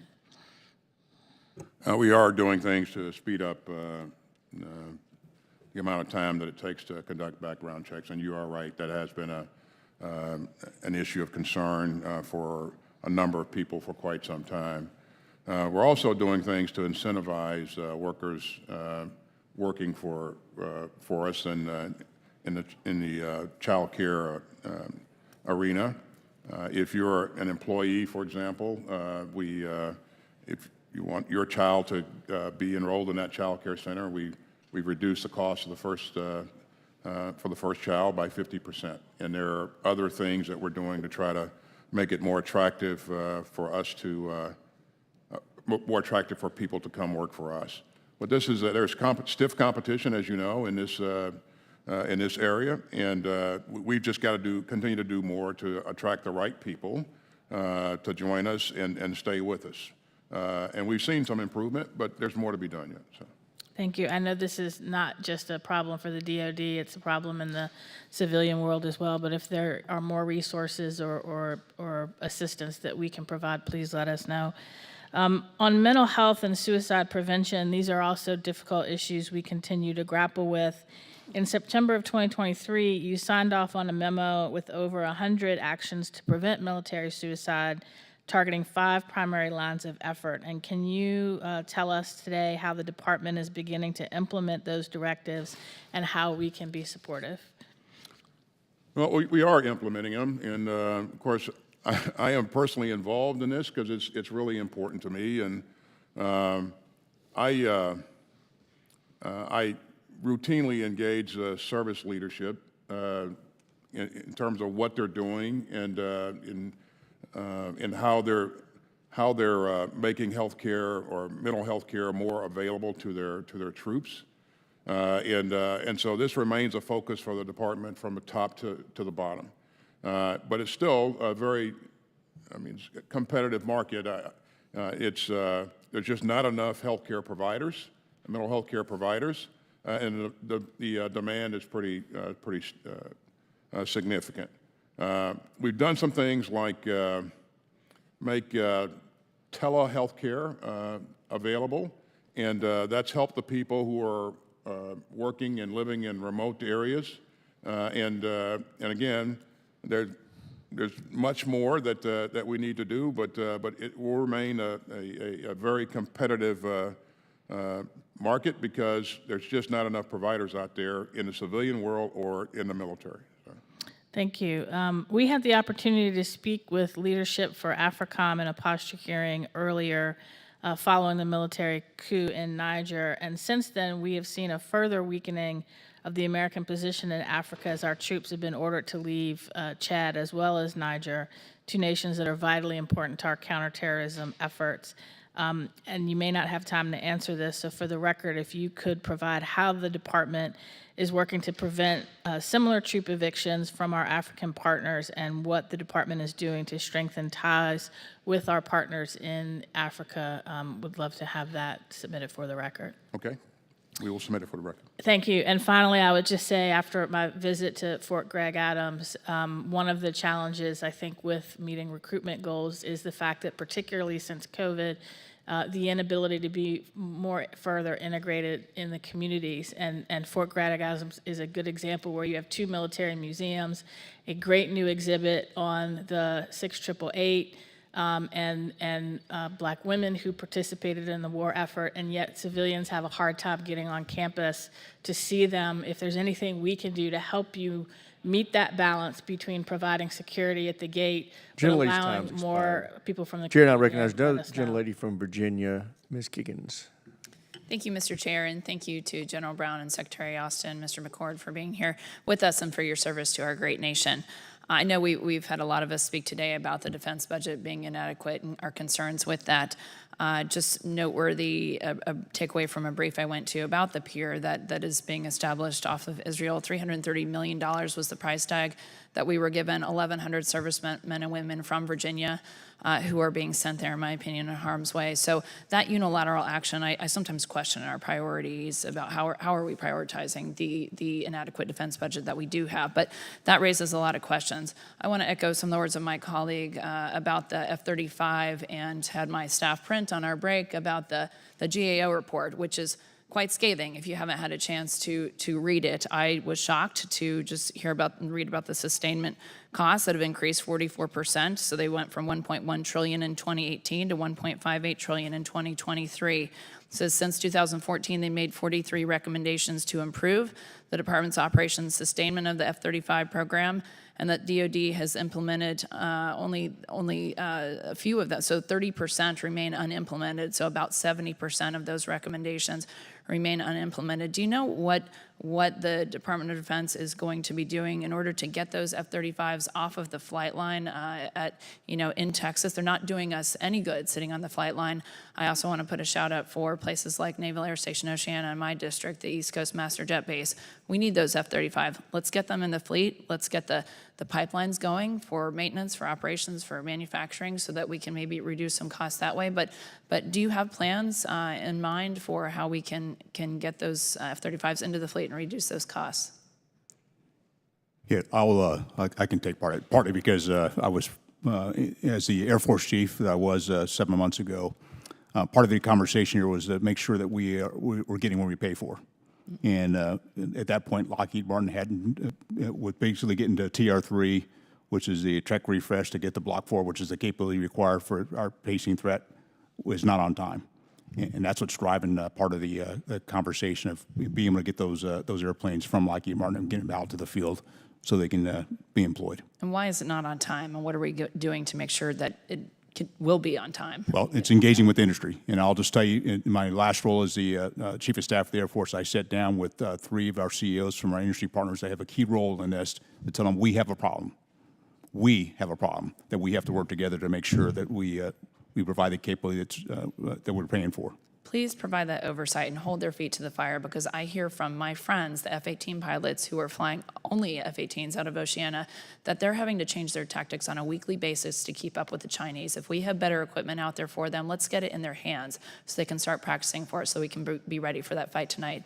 Also, I had the privilege of sitting on the Recruitment, Retention, Quality of Life Task Force, which I'm hoping that you all have a copy of the Quality of Life panel report that we put together with some great changes in there. I want to hear from you all how, we're going to do our part in the NDA side and implement these changes in that, but how are you all going to get these messages out to Americans that we hear you, we are working on those things, we've improved pay, we've heard you about childcare, we're expanding that, we're working on healthcare, spouse employment, housing. How are we going to get that word out to the American people? Because it hurts my heart when I hear from parents in my district who are veterans like myself, who are telling me, I'm telling my kids not to sign up to be in the military. And as a mom of children who do serve, I know what life looks like out there for them. So we need to get this message that we've heard them. We are putting good plans in place for change. But I don't know if there's a new PR, some of our money can go to a big PR campaign, or what are we going to do to get that message to Americans?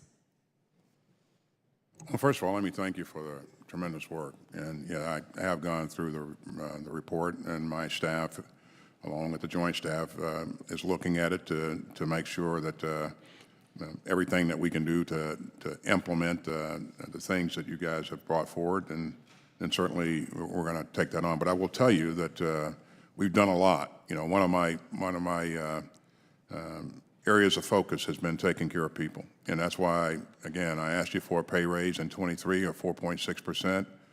Last year, or 24, I asked you for a pay raise of 5.2%, the biggest pay raise in 20 years. Yeah.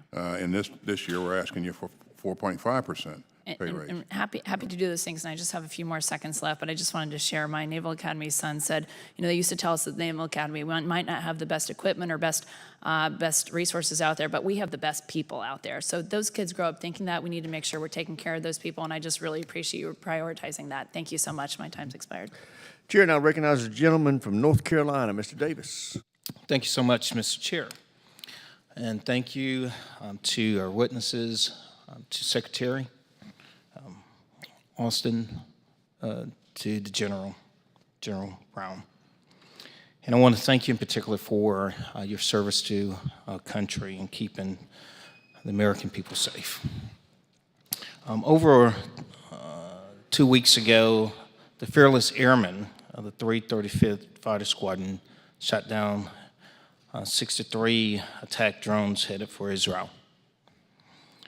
The Air Force is planning to divest an entire combat squadron of Strike Eagles next year in one of the most economically distressed counties in all of North Carolina. If you look at the region, it rates extremely high by measurements of economically distressed. My question is, Mr. Secretary, Congress has directed the Department of Defense to modernize.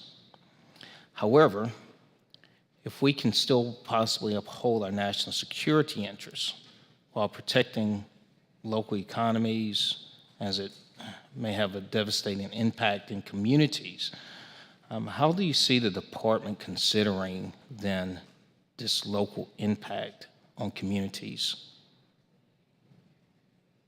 Well, with every change that we make, this is something that we certainly consider, and we try to work with local authorities where possible to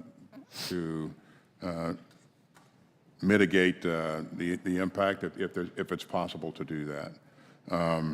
I agree with you, by the way. I thank you for applauding the work of our tremendous fighter pilots. They did extraordinary work there a couple of weeks ago, but it just goes to show you the quality of people that we have in our ranks. I know General Brown was a part of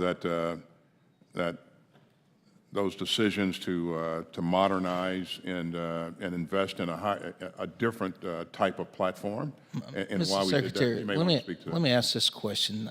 I'm just trying to understand because it's come up now in terms of the engagement with the local community.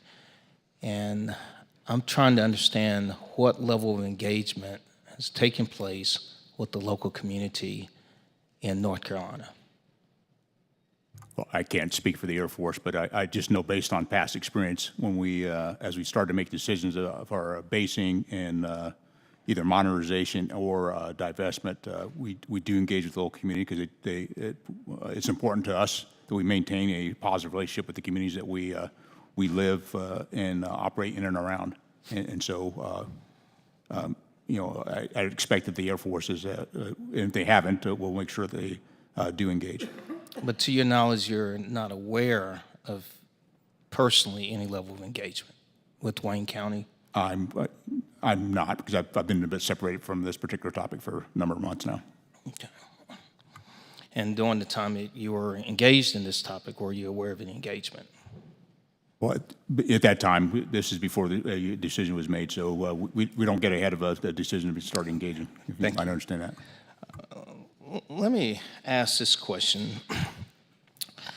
When we think about Strike Eagles in particular, the unique capability of this aircraft across combatant commands, would we agree that this is a unique platform? Yes, no? Oh, I mean, It is, and we want the best variant of the F-15 that we can possibly get in our inventory, and we want one that's going to be help us be decisive in a future contest.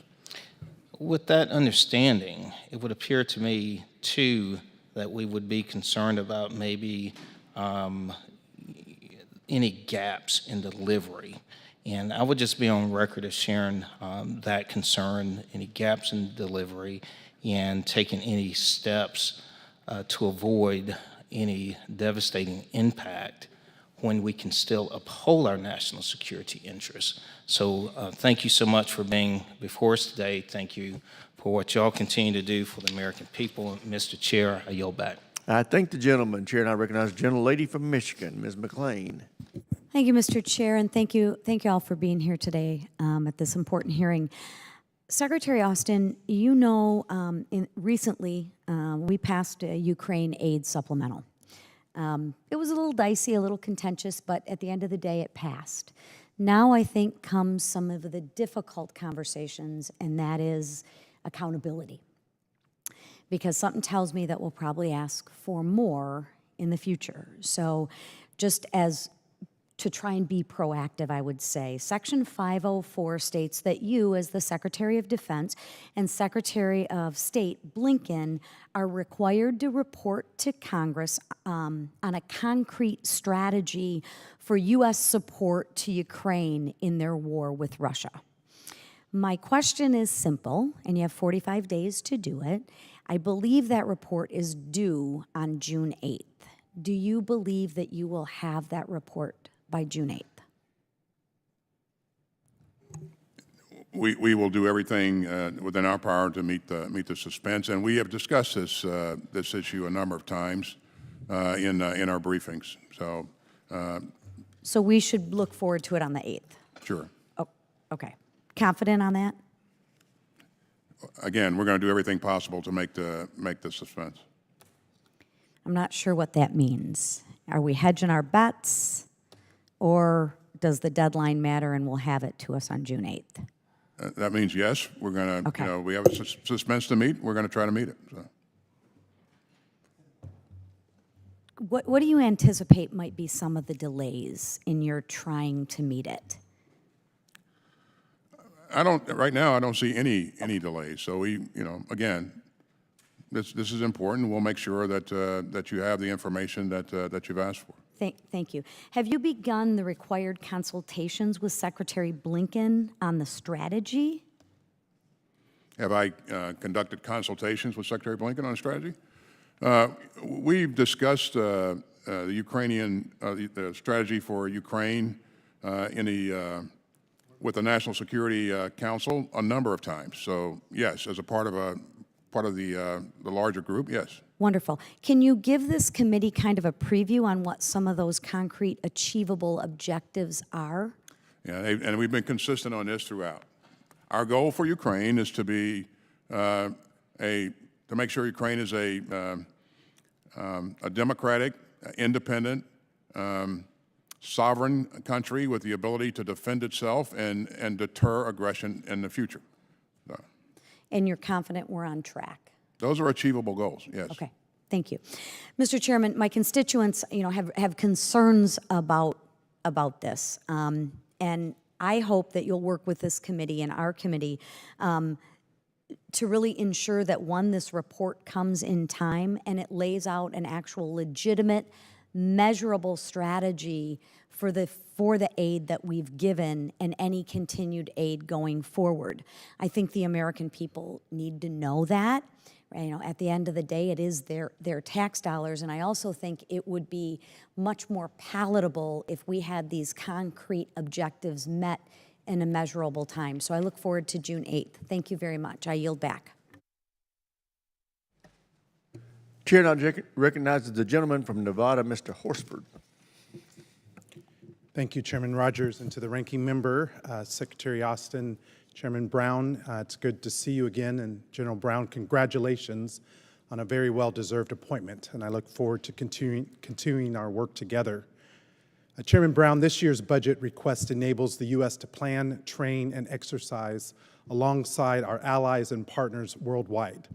Last week, a new survey from Gallup found that the United States is no longer viewed as the most influential global power in Africa, having been surpassed by China. This comes as China is Africa's biggest trading partner and continues to increase its investment in the continent. We know that the U.S. is the partner of choice for many of these countries. How does this budget allow us to re-engage with nations who are caught choosing between us and the PRC, and what more can we be doing in this regard? The way this budget helps us is how we invest in our readiness, how we are able to work in our exercise program, and our ability to engage with the various nations, not only Africa, but around the world. And as you said, we are the nation of choice in many cases. And for those nations that share our values, we're able to work very closely with them. That's something that we've got to continue to engage and stay engaged. And this is where AFRICOM, in particular, is working, having talked to General Langley on this topic here several times over the course of the past several weeks. Thank you. And Secretary Austin, how important is it to increase our competitive defense activities with our allies and our partners, and what direct benefits will this have on our defense industrial base? How important is it to increase our activity with allies and partners? It's fundamental to our strategy, sir. As you take a look at our defense strategy, you know, our strengthening our relationships with allies and partners is fundamental to that. And you've seen us do that, not only in the European theater, but also, most important, in the Indo-Pacific as well. If you take a look at the numbers of countries that we strengthen our relationship with, I think it's really impressive.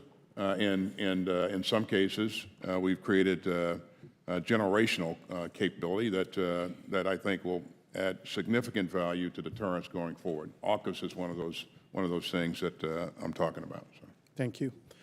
Secretary Austin, as you know, my district includes Creech Air Force Base, Hawthorne Army Depot, and Nellis Air Force Base.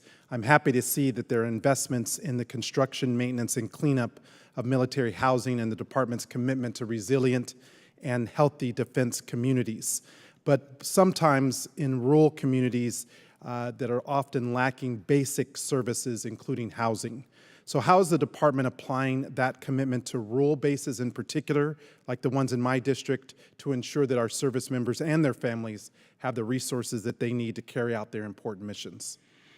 Well, all of our bases are important, and we understand that in many cases the rural areas are most challenged, and so I think it's important to all of us, the service secretaries, to make sure that they're doing the right things to apportion resources so that you know, we're taking care of our troops and taking care of our families. So that's a thing that will remain a priority for service secretaries and myself going forward. But you know, each service is a little different. So I'll continue to bring those priorities up and appreciate your leadership. Finally, Secretary Austin, in December, Deputy Secretary Hicks tasked offices across the department with developing plans to implement the 17 recommendations from the internal review team on racial disparities in the investigative and military justice systems. These plans of action and milestones were due to the Undersecretary for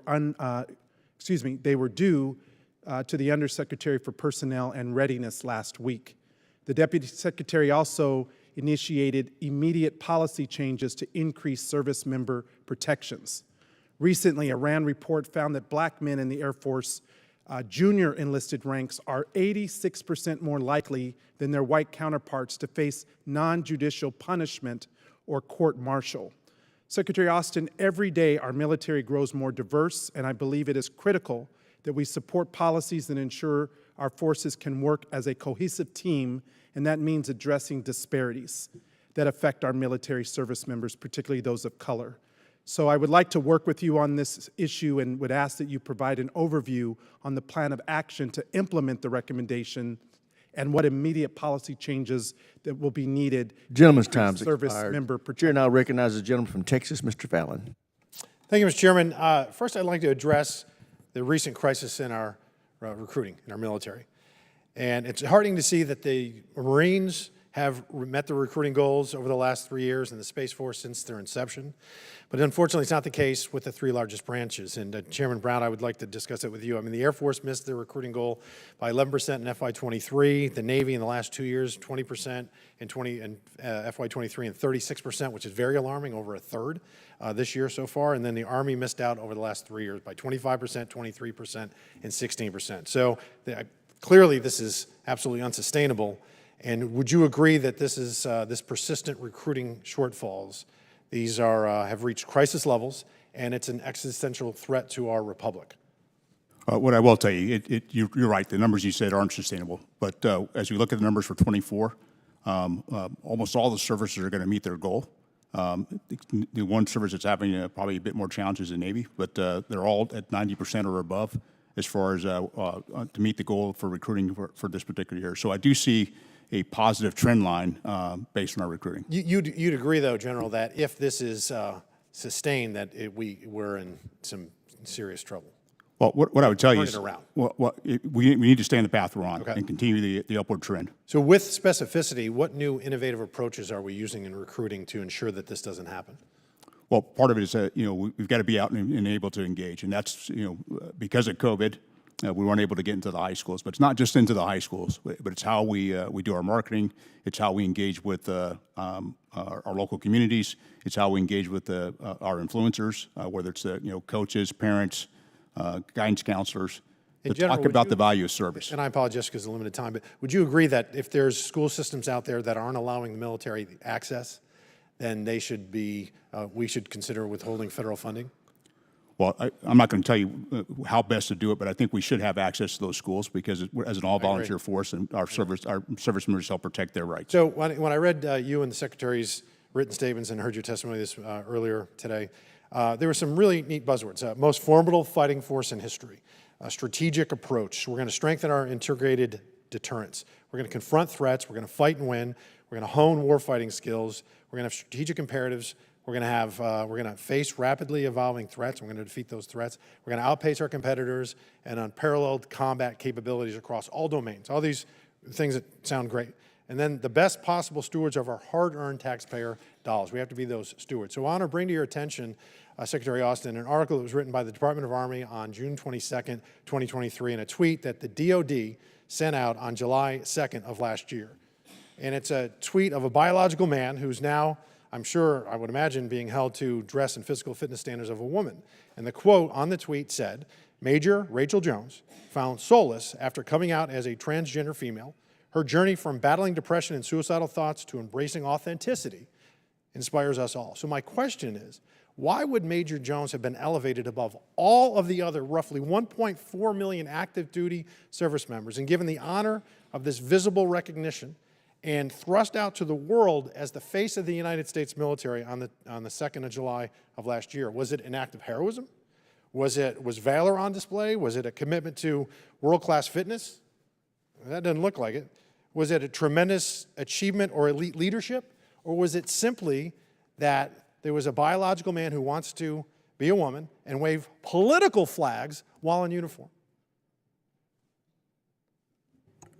I'm not familiar with Major Jones's case, but I certainly will become so. Again, and whether or not the major was elevated for recognition or reward over others. Well, the tweet, Secretary, was just about being transgender. There wasn't anything about coming up with an incredible cyber security program to protect it. It was just simply that Major Jones is transgender above all 1.4 million others. And so you're implying that that the major was elevated above everyone elevated else. over other troops because if Major Jones did something excellent, then I could care less. But it was simply a political statement, and I'm sure the communists in Beijing are quaking in their boots and now won't invade Taiwan because Rachel has authenticity. Or heck, there could be a unilateral withdrawal by the Russians from Ukraine because Rachel's so inspiring. I mean, we got to focus more on projecting power and a hell of a lot less on projecting pronouns. I yield back. Again, I'd like to answer that. Gentleman's time's expired. Chair, and I recognize the gentlelady from Texas. Oh, I'm sorry, the gentleman from Texas. I got the state right, Mr. Veazey. Mr. Veazey's recognized. Thank you, Mr. Chairman. Secretary Austin, I brought this up to you a couple of years ago, but wanted to bring it back to your attention. As you know, the 80th anniversary of D-Day is about to occur. And, you know, I think one of the sad stories about D-Day, and Hollywood has done this, and the Longest Day did it, Steven Spielberg did it with Saving Private Ryan. The African-American soldiers of the 320th Barrage Balloon Battalion have been erased from their part on the beaches of Omaha and what happened on that day on June 6th, 1944. And Linda Hervo wrote a book called Forgotten about those soldiers. and talked about their ordeal and everything they went through leading up to that day on June 6, 1944. And there was one soldier, Corporal Waverly Woodson, that should have received the Medal of Honor, and he still has not received it. And I know that his family would like for him to receive the Medal of Honor, and Linda Herveau has done a great job of documenting and finding documents that support his claim for the Medal of Honor. And I was wondering, have you done or heard anything more about where Corporal Woodson's posthumously Medal of Honor is right now?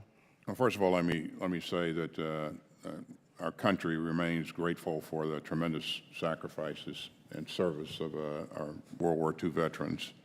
In terms of this specific recommendation for Medal of Honor, I've not received a recommendation for Medal of Honor yet. Yeah. How would someone bring that to your attention? Because this is a big deal for this family, and I think for this country too, because these soldiers of the 320th, and as you know, because I saw you on the History Channel talking about a plaque, I believe it was in Georgia or Alabama, that there was a group of African-American soldiers that just now got their recognition for something that they did during World War II, and you did very good in that documentary. But this particular day is such a big deal in American history, and we need these veterans to be recognized, and particularly this one. How would we bring that and get it in front of you to make sure that it gets a thorough review, that Corporal Woodson and his family can see him receive this Medal of Honor posthumously?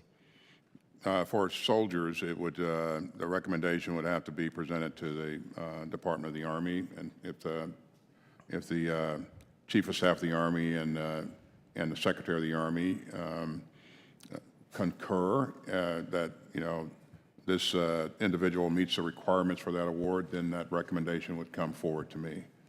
Thank you. I also wanted to ask you, one of the things that a lot of my Republican colleagues, moving on from that, one of the things that my Republican colleagues have talked a lot about is the term that they call wokeism. And you've been here, you've been a part of the hearings and heard a lot of the things that they're bringing up. And it worries me about how the department is planning to address and mitigate the issues of racism, because my biggest fear is that someone hearing, hey, we're going to attack wokeism, that that is going to make black and other soldiers of color more vulnerable and have their issues of racism and sexism taken less seriously because it'll just be dismissed as quote unquote wokeism. How is the department planning to address and mitigate concerns of racism and sexism that still continue to exist to this day, some which are structural, with all of the rhetoric around sort of watering down a lot of these concerns? Thank you, sir. We'll do what we've always done and we continue to do, and that is make sure that leaders create the right climate for all of our troops to not only be able to be effective in, but also grow and thrive in.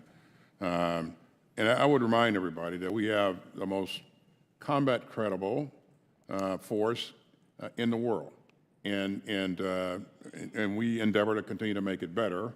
The fact that we get contributions from every segment in society is a great thing. Our military looks like America, and that's what you would expect.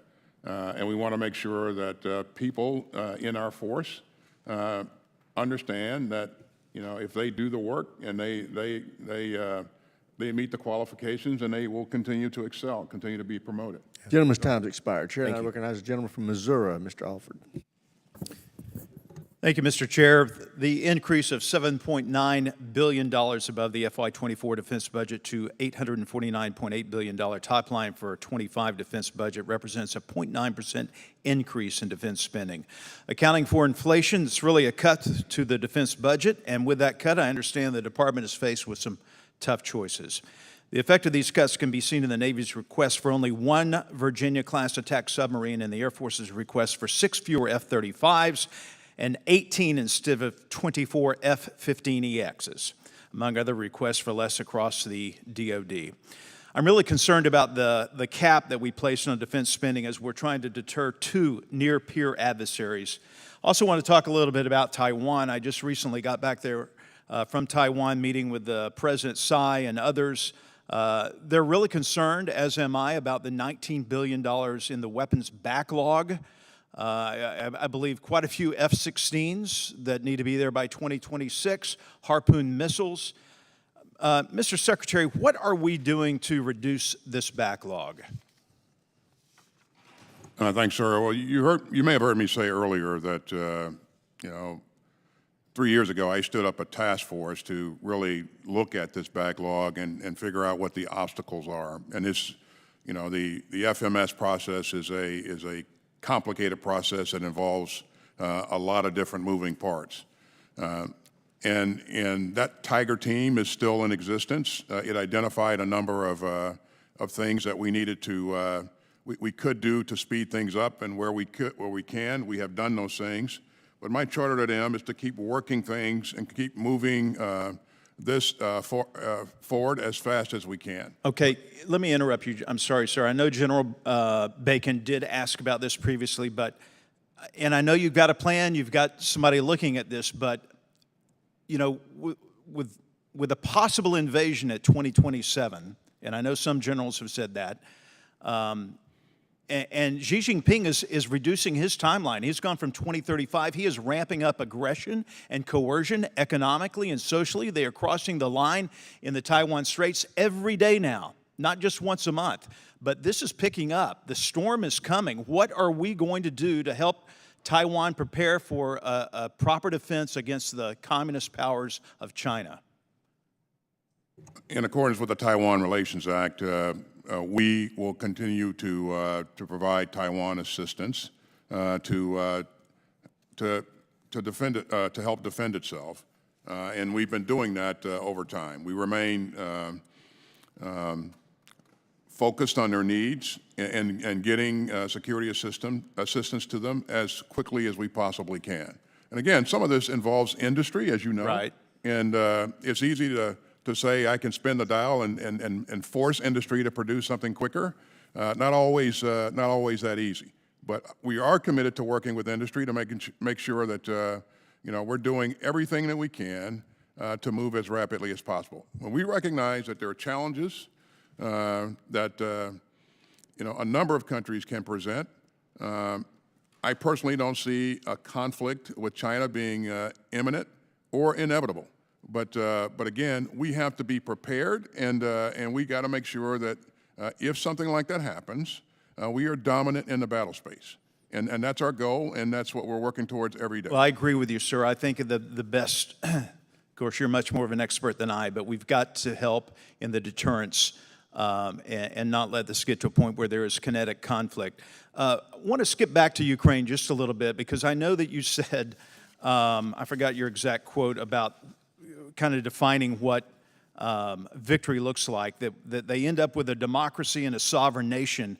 But what does that mean? What does victory look back? Is it like, is it taking back Crimea? Is it pre-1991 borders?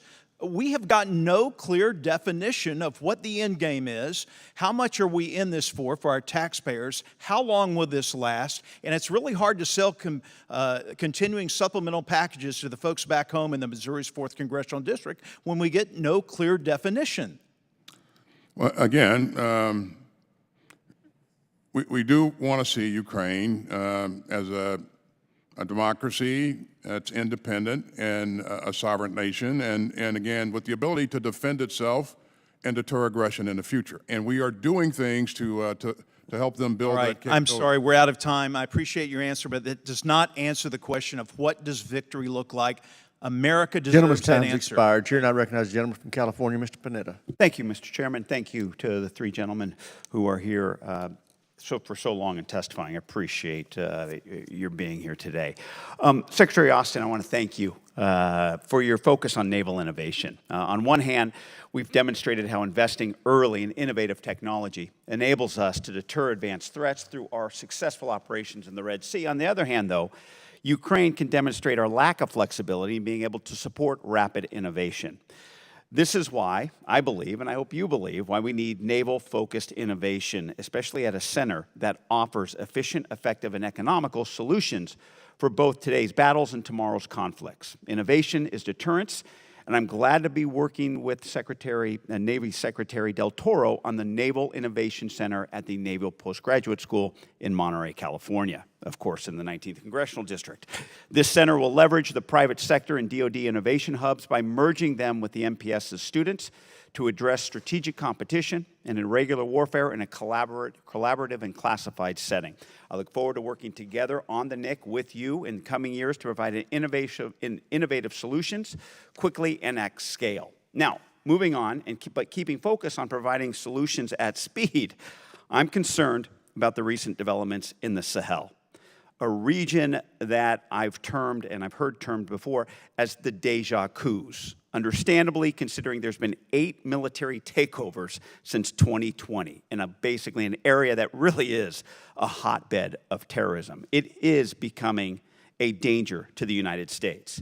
I said in a recent hearing when General Langley sat right where you were at, that we are at an inflection point when it comes to the Sahel. We're either going to double down or we fold.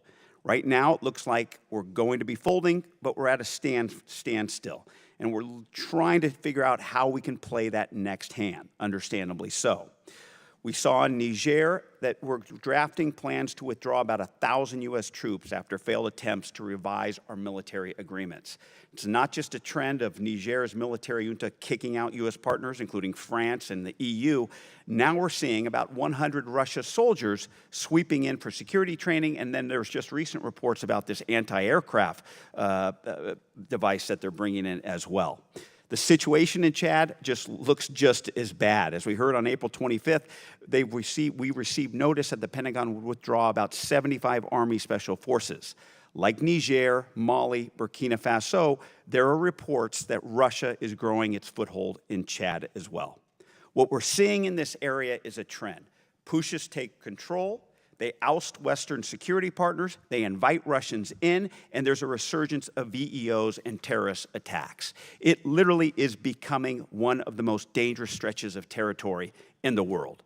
That is why last year I worked with Representative Scott to designate Chad, Niger, Mali, and Burkina Faso as qualified hazardous duty areas to grant our service members stationed there so that they can get tax exclusion benefits in recognition of the threats that they confront.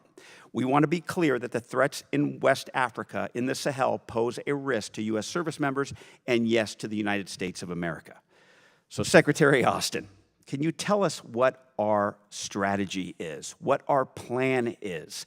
In the short term, are we just going to withdraw to protect the littoral states in West Africa? Or in the long term, how much of a gap are we going to have to leave in time and in space to where we're going to start to call the Sahel a caliphate? Thank you, sir. We know that terrorism thrives in ungoverned spaces. And for that reason, our approach throughout has been to help countries develop a capability to defend their territory, and that will decrease the ability for terrorists to operate in those spaces and export terror. In order to do that, though, we have to have a reliable partner. Now, following the coup in 23, the coup in Niger. That's right. Yeah, that's right. We've been encouraging the junta to conduct free and fair elections, like they said they were going to do early on. They've not done that, and have no intent on doing that, as far as we can tell. And so, if we don't have a reliable partner to work with, then it's very difficult for us to do the work that we know it needs to be. We will always lead with our values. Agree with you. I'm going to be out of time. I just hope that we can continue to talk about a strategy for that area. Thank you, Mr. Chairman. I yield back. I thank the gentleman. Chair, and I recognize the gentleman from Georgia, Mr. McCormick. Thank you, Mr. Chair. Recently, we had the Supreme Allied Commander here, and I asked him straight up, can we win in Ukraine? And he said, yes, without hesitation. Now, we have a lot of disagreement inside of our party. Matter of fact, even people sitting next to each other can disagree on how we handle Ukraine. But one thing we'd probably all agree is if we promise somebody something, that we should probably get them in a timely manner if we're going to have any chance at all. And one of the things I have a big problem with is we keep on saying we're going to give people stuff, but we slow roll it. The most assured way to extend this war is to make sure that they don't get the weapons in a timely manner. Whether it be Vietnam, Afghanistan, Iraq, or what we're doing in Ukraine right now, the only time we ever were able to be effective as the leading world power was surge ops. If we have a country with a $200 billion GDP going against a country with a $2 trillion GDP with a much larger and modern army, we can't expect them to actually hold out or do any good damage unless we supply them the things we promised them. It took us a long time to get them the tanks that we promised, the ammunition we promised, and other things we promised, not to mention Taiwan. They paid for stuff we still haven't given them. And then we had to do another package, but I don't know when that's going to get there. My concern is that we're not delivering the things we promised people in order to be effective in what our strategy is as global leaders. With that said, Secretary Austin, what are we doing to streamline that process to get the deliverables to those people who need it as strategic allies? Well, certainly we are working hard to ensure that we rapidly deliver security assistance to Ukraine, and I want to thank the Congress for your support of the supplemental. Took us a while to get that across the goal line, but that you can't provide the security assistance without the resources. If you look at Israel, we moved heaven and earth to get capability to I want to be very specific because we're time limited. What are we doing specifically to get the weapons to Taiwan and Ukraine that we've been slow rolling so far? Well, you may have heard me say earlier in terms of the FMS backlog for Taiwan, that early on I set up a Tiger team to look at this and work through these issues, work through the obstacles, and they've been doing that. They've identified some ways to speed some things up, but it's a complex process, and it involves a lot of inputs.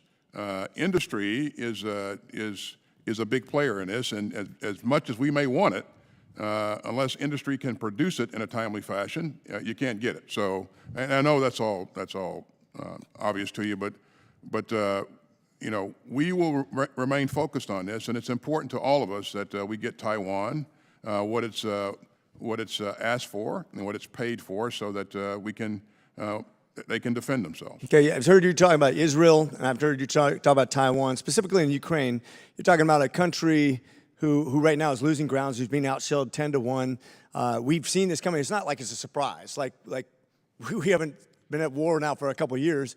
And what concerns me is we have a combined European and United States GDP of about $47 trillion.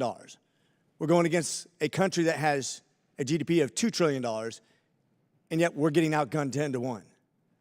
I find that extremely alarming to me if we're going to be good stewards of the assets we have, that we cannot deliver what it takes to win a conflict that we say that we're committed to.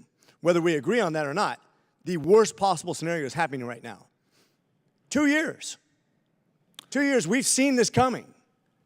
We voted unanimously in NATO to support this country. Whether we like it or not, as a divided Congress, we committed to it, we funded it, and yet we don't do our job to deliver quickly. We need to aggressive. It can't be platitudes where we're reviewing, blah, blah, blah. It's hard. We need feedback on what we can do to radically change this process, to deliver what we need to in order to win this conflict, or else this country will be forever changed and we'll lose a top 5 country in resources who produces 70% of the European grain in a time where we're going to have double the need for food around the world in the next 25 years. And you have the food poor nations of Iran. It's quite remarkable that a country that has the capability that Ukraine had at the beginning of this fight, facing the most powerful military in Europe, has been able to fight and hold off the Russians for 2 years. The only way that they can do that is with our help and the help of allies and partners. I hope we can streamline that process, because I'm very worried right now we're losing ground because we haven't done our part. Thank you. With that, I yield. Chair now recognizes a gentlelady from Texas. Thank you Ms. so Escobar. much. Thank you, Mr. Chairman. Gentlemen, thank you so much for your service. Thank you for being here today with our committee. I just have to say, as a footnote to the prior conversation, it's incredible to me that there are concerns being expressed about getting aid to Ukraine quickly enough after 6 months of delay by the Republican Speaker of the House to getting this aid package to the floor so that Congress could vote on it. So I felt like I had to say that before I get into my own questions, just as a way to make sure we remember why there was a significant delay recently. Secretary Austin, I want to thank you and express to you my appreciation for your commitment to eradicating the scourge of sexual harassment and sexual assault in the military, and would very much like to hear from you an update on the standing up of OSTCs across the services, and if you could also share with me any information on the path forward to ensuring that all OSTCs will be prepared to include sexual harassment cases by the January 1st, 2025 start date. Well, thank you, and let me thank Congress for your support of the significant changes to the UCMJ that we made that I believe will provide better results for the force going forward and our ability to tackle this really important issue. And it's an issue, that, as you know, that I took on from the very first day that I came in office. All of the OSTPs are stood up and functioning in the services, and again, there are referrals being made. One case has already gone to trial, and so we don't have a significant amount of data to assess at this point, but we have the framework to be able to assess whether or not we're moving in the right direction or not. Our legal department has really done the right things in outlining that framework, and so I think we'll continue to be in a good place here. But our leaders are invested in this, from secretaries on down to the chiefs of defense, but the chief of defense here, the chairman, and also the service chiefs as well. So a lot more work to be done yet, but I think we're off to a good start, and certainly we continue to ask you for the funds to support our efforts, and we do so in this budget, and I want to thank you for what you've done thus far. Appreciate that so much. I do think at some point soon, at one of our hearings in the future, it would be great to have an update once that data is available, so that we can be able to plan going forward and understand where we have been successful and where maybe we have not been as successful. I want to switch gears a little bit for the latter part of my questioning, and want to focus on what's happening with the Gaza temporary pier, and just share, I think, publicly how proud I am of the United States for everything that we are doing to try to get humanitarian aid to people who are starving in the Gaza Strip. And I absolutely understand why the effort is being stood up in order to use a temporary pier, but I am significantly concerned about the safety and the security of our women and men who are assisting. I am significantly concerned about the aid workers that will be asked to execute the mission, and I am very concerned about the way Israel might engage during that process. And so would like for you to share with us as much as you can about safeguards that are being put in place for our personnel. This is a thing that Chairman and I engaged General Carrillo on very recently here, and throughout, quite frankly, since the beginning of this. And based upon the measures that he has put in place and what he's laid out, I'm confident that our troops will be able to protect themselves. As you know, we briefed before that the Israelis are also going to provide assistance, providing force protection for our troops in the area, and we'll have assets in the area beyond that. Gentlelady's time's expired. Chair, and I recognize the gentleman from Florida, Mr. Mills. Thank you, Mr. Chair. Secretary Austin, I want to first start out by saying I'm relieved to hear that the diagnosis in your health is improved, and we hope that it continues to do the same. So that's really good to hear. As one of my colleagues, Mr. Panetta, had pointed out, the Sahel area has had 8 coups since 2020. Is that correct? There have been a number there, yes. Can you tell me who is president since 2020? I'm sorry? Who has been president of the United States since 2020? Of course, President Biden was inaugurated. And I want to go into Iraq for a moment. The amount of Iranian missiles and rockets that's been fired has been vastly increased between 2021 and 2024. Would you agree? Over 159 plus attacks? There have been a number of attacks. The vast majority of those attacks have been ineffective. And can you tell me who was president during this time? Of course, it was President Biden. But what I would also tell you is that in 2019, we were able to put 18 historic peace treaties in place called the Abraham Accords. Do you agree that, given the fact that it wasn't since 1979 for Egypt, 1994 for Jordan to normalize relations with Israel, that this was a very good step towards helping with the stabilization of the Middle East? I do agree with that. And can you tell me who put that in place? It was a previous administration, obviously. Can you tell me who that was exactly, Mr. Secretary? Didn't think so.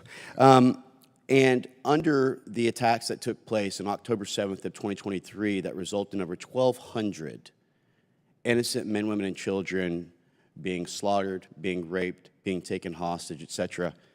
Can you tell me who was president at that time? Of course, it's President Biden. In 2016 and 2020, we recognized that 12% of global trade goes through the Red Sea. And in an effort to try and ensure the safety and security of trade and commerce, which would allow us to keep our goods down, there was a designation as a terrorist organization of the Houthis. Can you tell me who put that designation in place, sir? It was the previous administration. And can you tell me who removed that designation, sir? Of course, it was removed by this administration. And can you tell me whether or not, just a simple yes or no, that we've seen an increase in disruption and attacks in the Red Sea under this administration?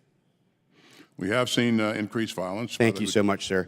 And can you also tell me who was in office in 2014 when Russians came across in Donetsk and also in Lugansk in Ukraine? President Obama. And can you tell me who was the vice president at the time? President Biden. And can you tell me then, in the ramp up to the war where things have continued to escalate vastly, and I think that you have been great at continuing to give us the facts on how Russia is advancing, what the major threats are, how Ukraine is being pushed out with the necessary funding, as you've pointed out numerous times. Can you tell me at what point you saw the war ramping up from Russia in their attacks? This is prior to the attack or No. recently? Can you tell me when you saw the greatest advancement in what year exactly? 6 months ago. Okay. And who was the president at the time? If we had the ability to My point in trying to understand this, Mr. Secretary, is that we have pointed out numerous times, as my previous colleague said, that we are not safer now under this administration than we were previously, which is a contrary statement to what you've said, as I've just outlined.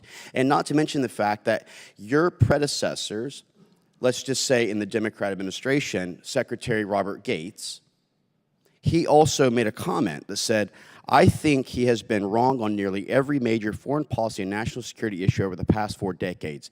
Can you tell me who he was referencing in that comment? I believe Secretary Gates was referring Can you just please tell me who he was referencing? President Biden. President Biden. But so what we've point- established here is that we my are point not that I safer made under earlier President was Biden that- than we were under President Trump. What we are establishing is that the Abraham Accords was put in place under President Trump to help, and that the things that are occurring in Ukraine, in the Sahel, in Israel, in Afghanistan with the Bosch withdrawal would not have happened under President Trump. Gentleman's It is time's all happening expired. under Chair now President Biden. recognizes the gentlelady from Alabama. Thank you, Mr. Chairman. Welcome to our committee hearing, Secretary Austin and General Brown. Secretary Austin, I'm going to give you an opportunity to respond to my colleagues' comments. Yeah, just to make the point that you know, the point that I made earlier was that without our leadership, without our engagement, the condition in Europe would be a heck of a lot worse. Putin would own Ukraine, and Europe would be in a much worse place. And of course, what we've done in the Middle East as a result, in the aftermath of this invasion or attack by Hamas, is to work to ensure that Israel has had the means to defend itself. And at the same time, we're doing what's necessary to protect our troops and civilians in the area, and also contain this conflict and prevent it from becoming a regional conflict. Thank you, sir. Okay. Yeah. General Brown, first of all, congratulations on your confirmations. You've been confirmed since the last time you were before us. You know, I'm worried about the growing ties between Russia and North Korea and Iran, and really want to understand what we're doing to strengthen our allies and our partnerships around the world in order to deal with that threat. Well, as I said earlier, as we look at these particular threats, as the world's got more complex, what I found is that we're being able to engage more and more with our allies and partners. I've been in this job for 7 months. I've engaged about 170 times with my counterparts, as most recent as yesterday. And it's that dialogue of how we work together. I've watched how European nations have not only focused on what's going on in Europe, but they're also focused on the Indo-Pacific and other parts of the world. And I would say the same thing about the Indo-Pacific nations focused on what's going on in Europe. What do you see as our biggest threat? Well, our biggest threat is that we don't lead. I mean, one of the things that U.S. leadership is highly desired. It's watched, and that's the feedback you get when I engage with our counterparts. And so we've got to be able to lead and appreciate what the Congress was able to do with the supplemental. Because once we've done that, in the course of the past week, I've engaged with a number of my counterparts, and they've all appreciated the fact, Ukraine in particular, the fact that U.S. leadership to move forward. So we've got to continue to work together to address all these threats, and that's the way we'll be successful for not only for our national security, but for global security as well. Well, thank you, sir. You know, I think another way we lead is making sure that our military reflects the beautiful diversity that is America. When aspiring for leadership roles, I think you have to sometimes see it to know that you could be it. And we know that you have to, that as Black soldiers look at the fact that we have both an African-American Secretary of Defense, the first one, and the second chairman of the Joint Chiefs, I think that they envision themselves in those roles, and that's a good thing. Secretary Austin, can you talk about why it's important to create a diverse pipeline when you think about the military and our role globally in the world? Well, our military, thank you. Our military should reflect our country. We have a diverse country, and our military currently reflects that. It will continue to reflect that. And so we want talent from every corner of the country. And as we acquire that talent, we want our troops to know that if they are qualified, if they do the work, they can be successful. There's a path for them to be successful and climb as far as they want to climb, and that's it's you succeed in the military based on merit. It's been that way in the past. It is that way today. It will be that way in the future. So. General Brown, do you have anything to add to that? Well, I'd also echo what you said. I often say young people only aspire to be what they see. And I just feel, privileged to have this opportunity to sit here as a chairman and sit next to Secretary Austin, to be role models, not just for African Americans, but for all. That, you know, we want to provide an opportunity for everyone that joins our military to serve as a DoD civilian to reach their full potential. Absolutely. I yield back the balance of my time. I thank the gentlelady's chair, and I recognize the gentleman from Texas, Mr. Gooden. Thank you, Mr. Secretary. I know you've been asked a few times. I just wanted to elaborate on the Gaza pier construction that's going on.